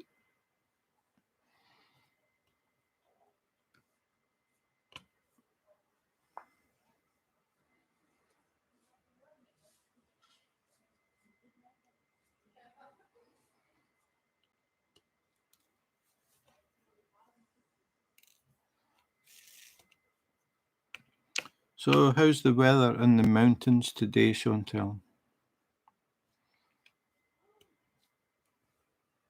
Have you been out snaring rabbits for breakfast?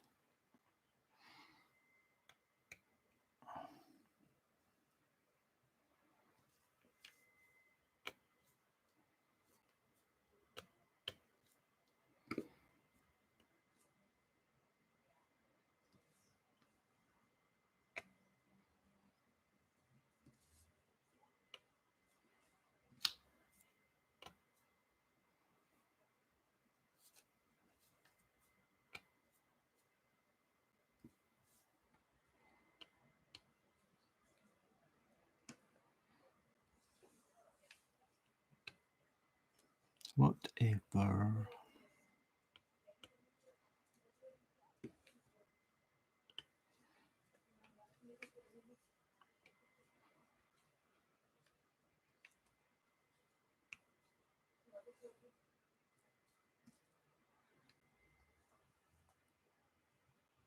You're not eating rabbits.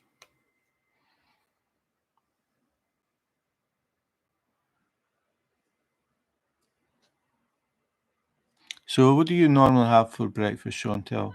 Like, seriously, like, what do you normally have for breakfast? Just a random question. Carly's going to be next.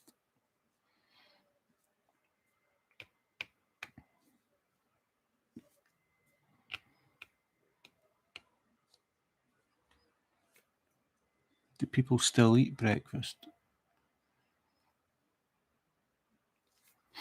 I don't. I normally get up around 5 and I have coffee. I don't have anything to eat.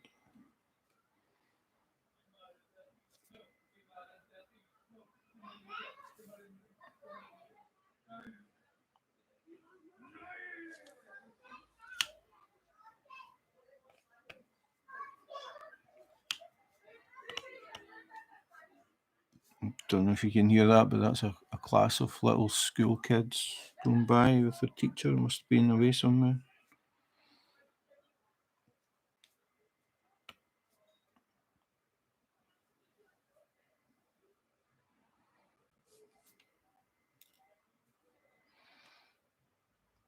Coffee for Kim.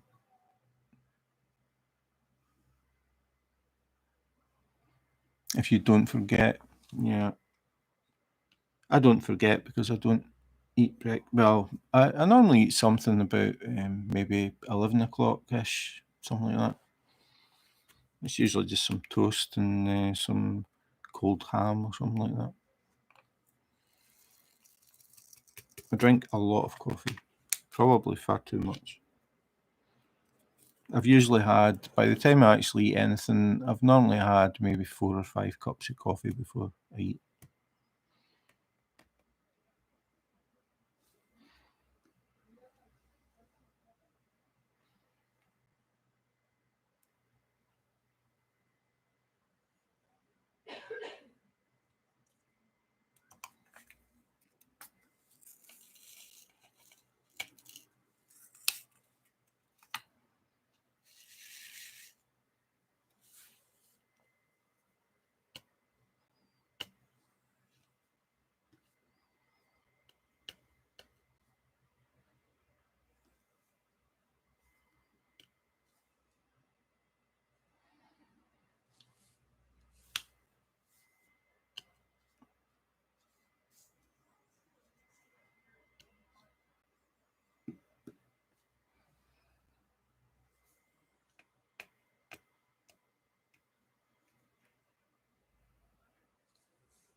Okay, Chantel's decided not to tell us what she has for breakfast. So what do you normally have, Carly? What's a typical breakfast over there?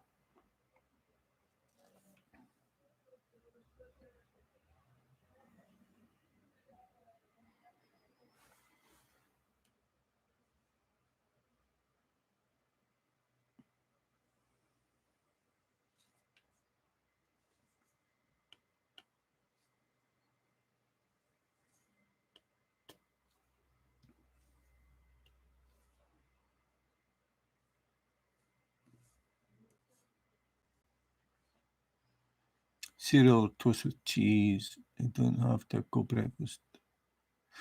Yeah, I used to eat eggs for a long time. I had 2 fried eggs on toast every morning.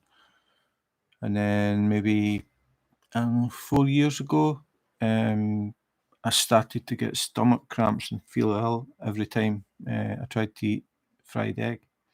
So I don't eat egg anymore. I can still eat like things with egg in it, like cake and stuff, or even egg fried rice. I can eat that, but I can't eat like a fried egg or boiled egg, anything like that.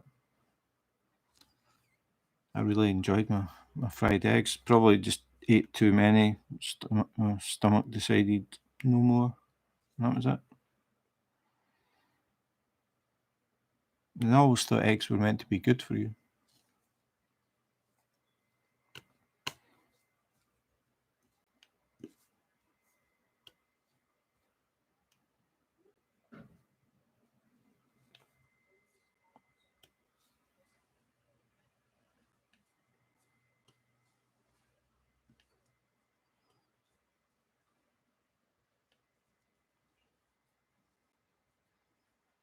Yeah.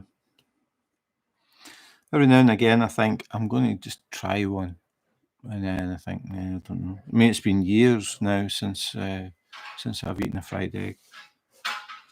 I shouldn't talk about it. It's just making me hungry.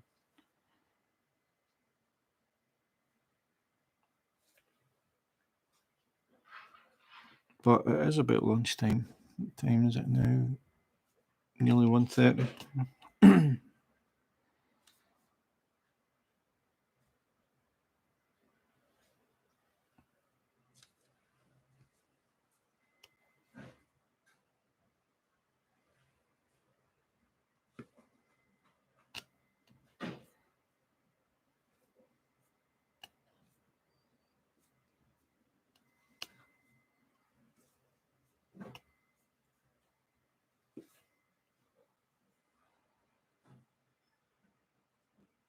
Hi Ed, good morning. No, it wasn't. It wasn't a bad egg. It's just every time I tried to eat fried egg, I got really bad stomach cramps. And then for a bit, I could eat like hard-boiled eggs, and that was okay, but even that started to upset my stomach. So now I just don't eat eggs.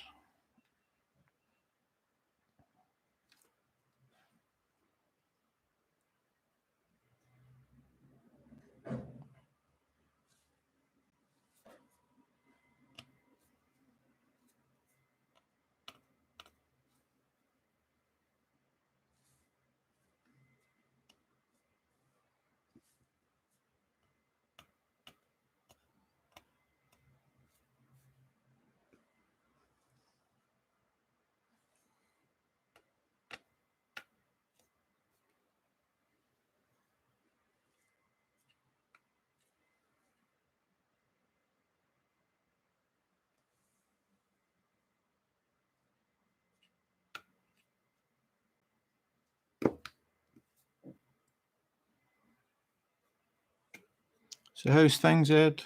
I haven't spoke to you for a while. You still keeping you busy at work?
Busy all the time, lots of overtime.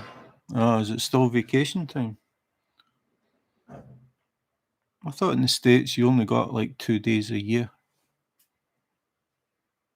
You get, I don't know if we spoke about this before. In Denmark, you get 5 weeks vacation, paid vacation, no matter who you work for. Some companies it's 6 weeks. And a lot of people take 3 weeks off in the summer, just take 3 weeks straight. And they've still got 3 weeks left to play with. And that doesn't include public holidays and bank holidays.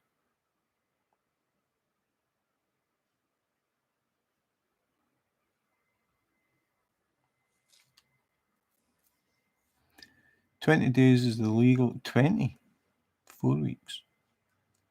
We need to work full year for until yeah, they do that in Denmark.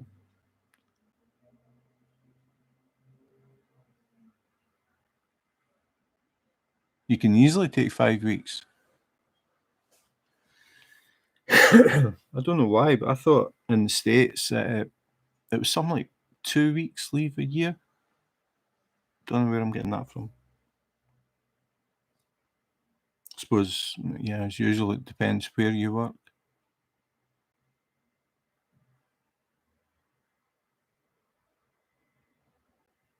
Just think of all the diamond painting you could do in 5 weeks.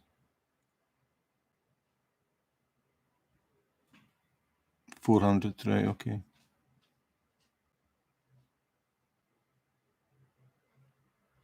400 hours, oof, that's a lot.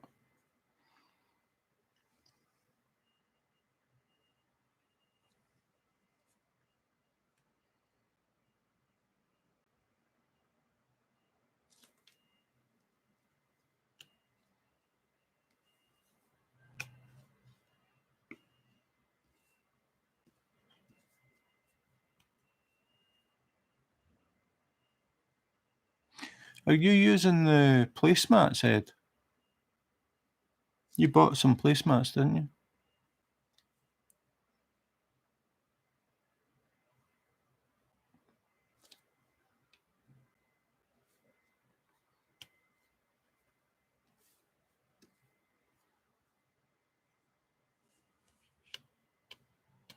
So do you find them useful? Do you have a tilted table? Can't remember.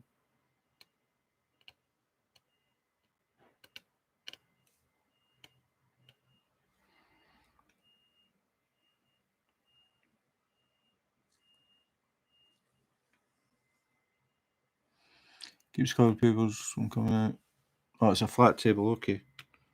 Yeah, they really help on a slanted table because they provide friction and stop things sliding. If you've just got the cover sheets or release paper, whatever you want to call it, if you've just got that over your picture and you've got a tilted table, when you set anything down, it just wants to slide to the bottom. So the mats come in really handy for that. But as you said, they help to keep all the covers flat as well, stop them sticking up and stuff.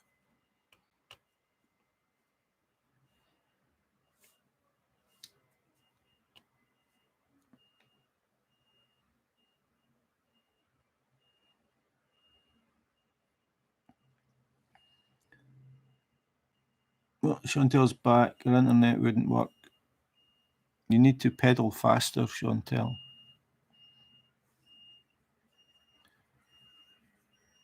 Chantel's got like a big hamster wheel. She's up in the mountains, like the middle of nowhere. She's got this big hamster wheel that she has to run in for a few minutes to charge up the power or she loses electricity.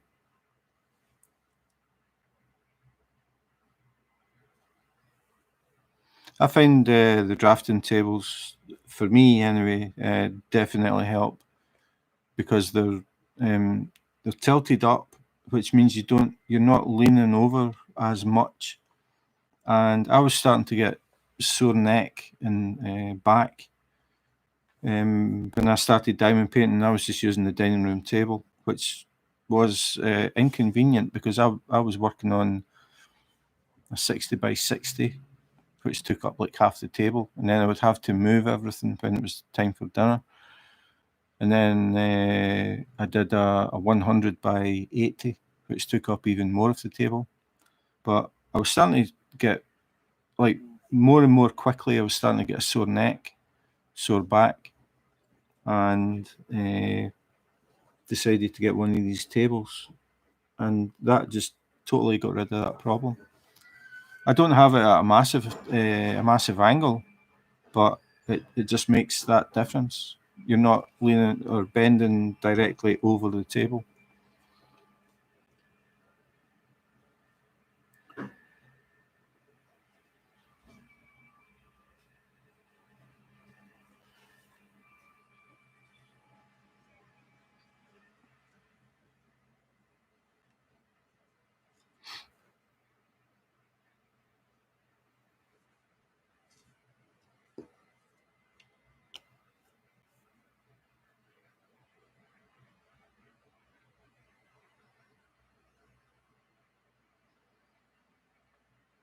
It sucks in the mountains, but I mean, you've got nice fresh air away from civilization, away from the rat race.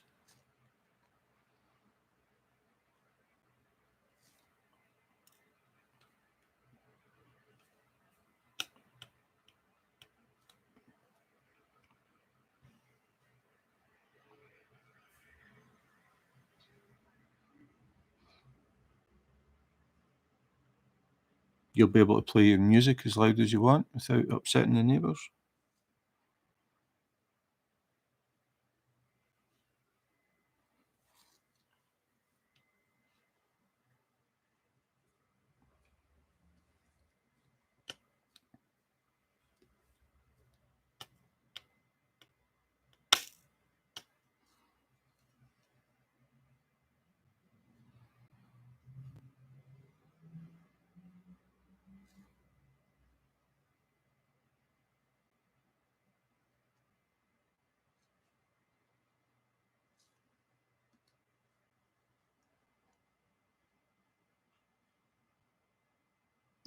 Yeah, echoes. Oh, no luck.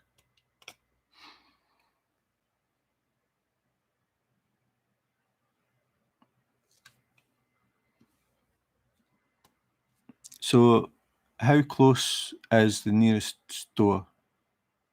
I don't think you live like really in the middle of nowhere. I know you live in the mountains, but how close is the nearest store to walk? Like, if your car wasn't working, how long would it take you to walk? Is that 20 minutes walk or 20 minutes drive?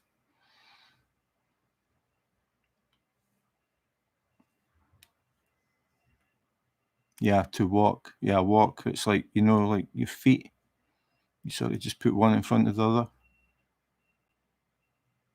It's a 20-minute drive. So what's that, about an hour and a half to walk each way? Uphill both ways in the snow.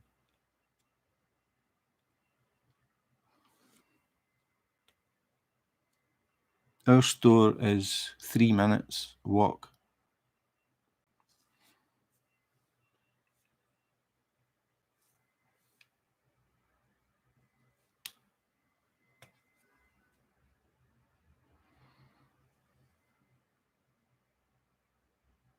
Actually, thinking about it, that's the store that we use, is a 3-minute walk. We actually live above a corner store, so that's like a minute. 3 hours, whoa. Do you have a lot of problems in the winter time? I always think about this when people live like sort of out of the way a bit. The first thing I think about is, what would it be like to get there in the winter time? Do you get snow? Yeah, it depends if yeah, but you've got to also remember that you'd be walking back carrying groceries, so you're probably going to take longer coming back.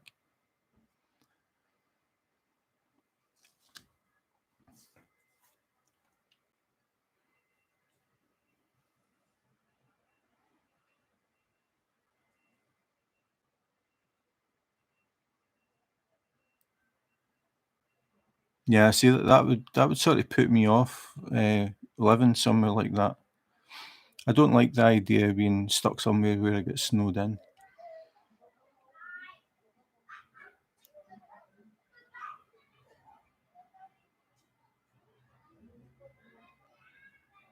Yeah, I mean, it would be a nice place to go, like for a vacation, the middle of nowhere, up in the mountains. I mean, I would like that, but I wouldn't want to be there in the wintertime. Yeah. So you'll be used to it. You'll have a basement that you use, and you have like 10,000 tins of beans just in case. Always keep the bedroom window open at night.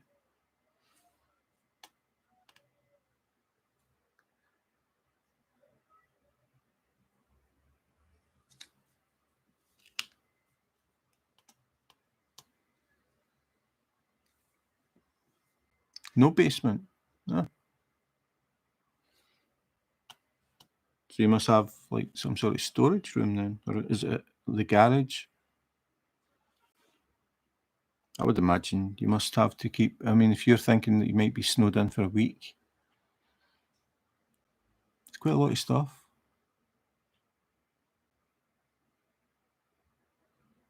Yeah, that's the thing. Trying to get to work in the snow.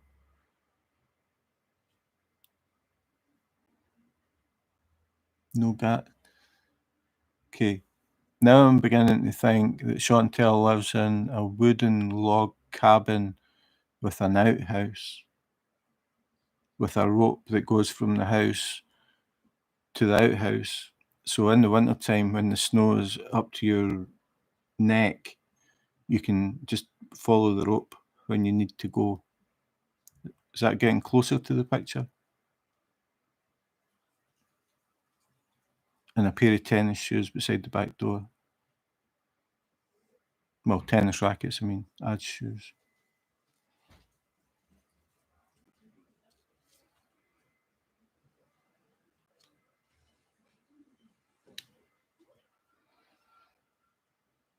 That's not that bad. Not as bad as the place that my sister went on vacation in Turkey. Don't know if I mentioned this before, but she went to Turkey, cheap holiday, and she was in like a bar type place, and she asked them where the restrooms were, and they didn't really speak English. So finally they realised what she meant, and the guy gave her a torch, like a hand torch, and pointed to a door at the back. So she went out and opened the door, and it was just pitch black. She couldn't see anything. So she switched on the torch, and in the distance there was an outhouse. So that was the restroom for the place.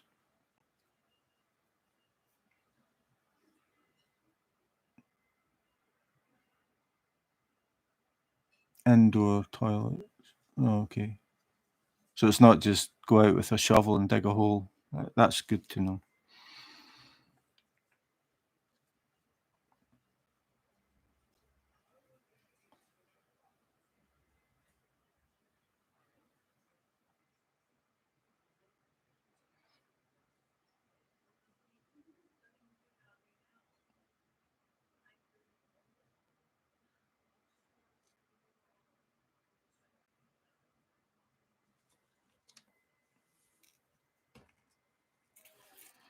I had to pay $5,000 for what? A new house?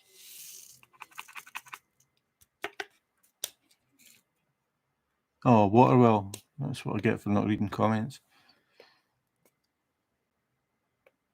Our water well went out.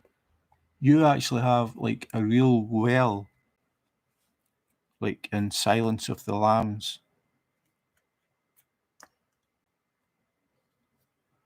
You have a well in your house, in the basement that you don't have, beside the moths.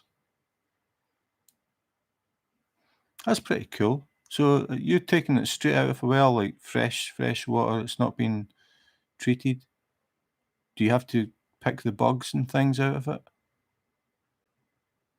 Little creepy crawlies.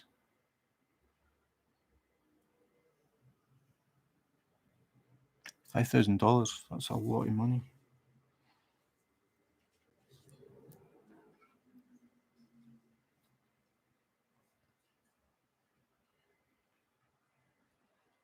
So you don't have to boil it or anything. You just drink it straight.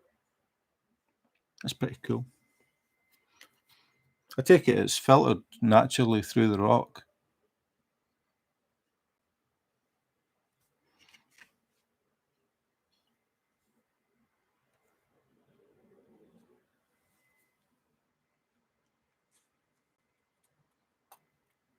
No contaminated water.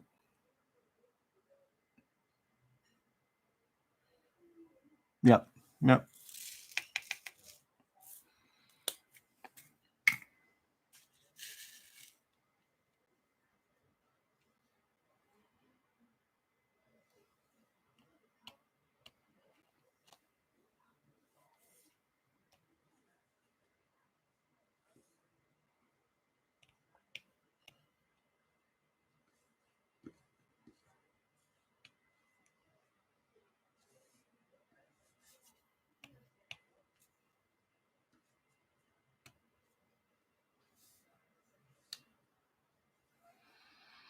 I don't take water pill.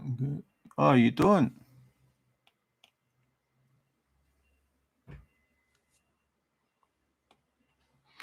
I thought you'd have to go out and get the water pail and then bring it in, and then you get the ladle, and then I've seen the movies.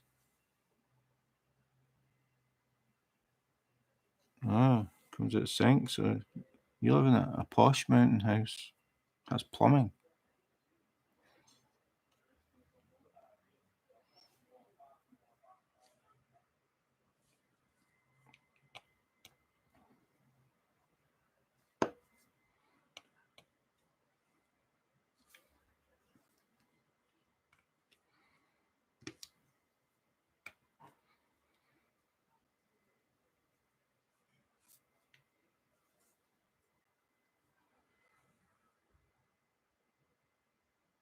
I'm fine.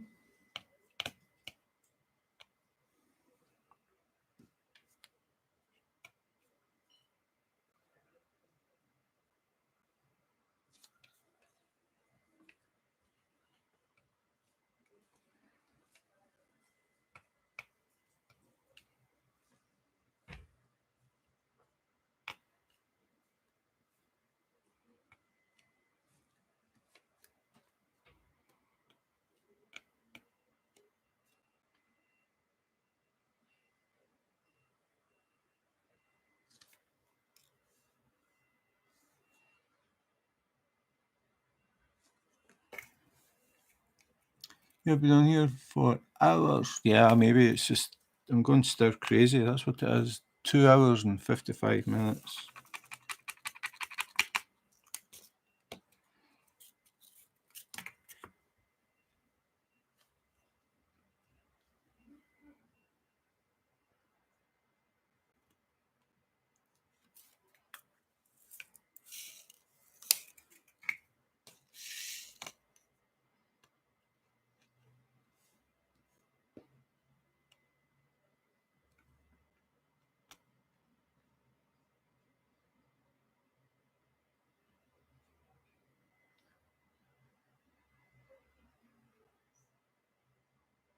Yeah, 90 colours in this one.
We have a highway.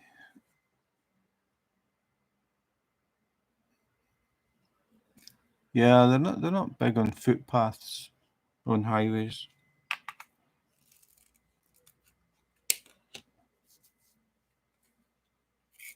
How close is the nearest bar or pub? You don't call them pubs, you call them bars. If I wanted to go for a drink, how far would I have to walk?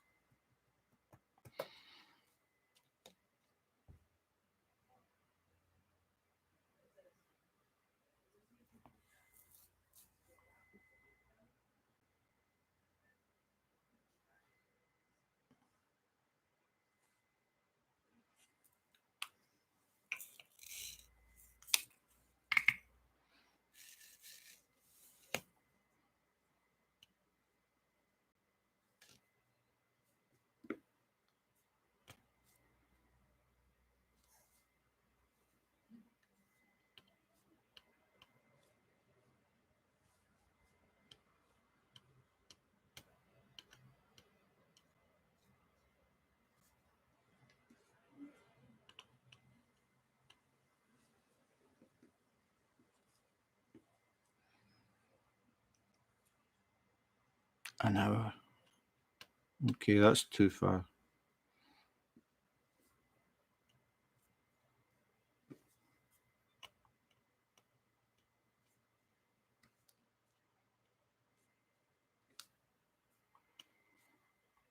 But I suppose you don't have to do that because you'll have your moonshine still somewhere in the woods.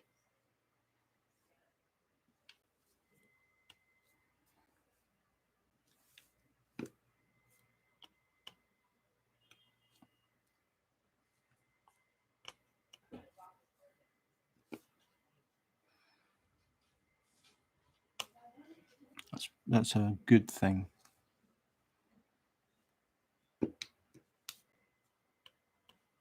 Neither does Carly.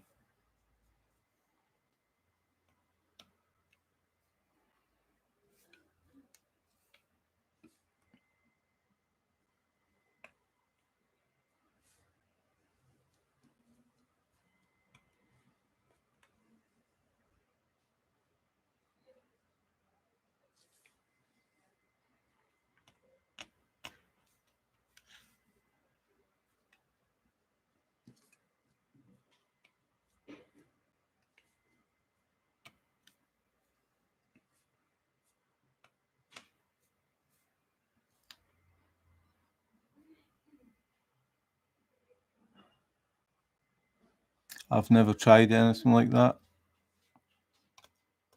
Never tried any kind of recreational drugs. Just alcohol. And I've never smoked, like cigarettes.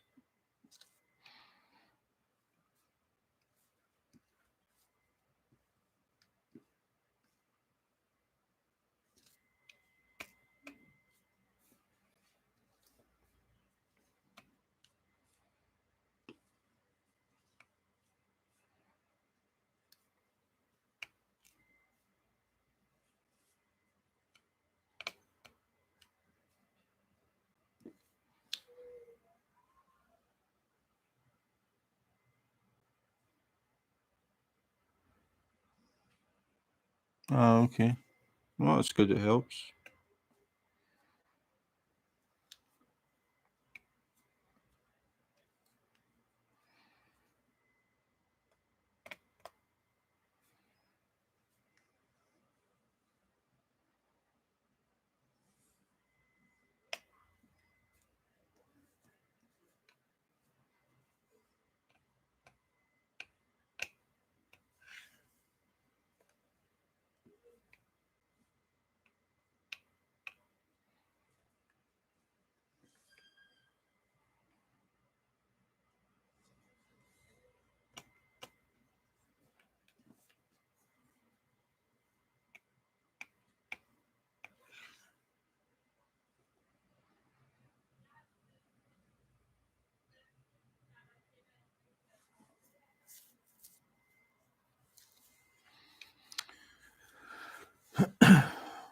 Okay, I think this time it really is lunchtime.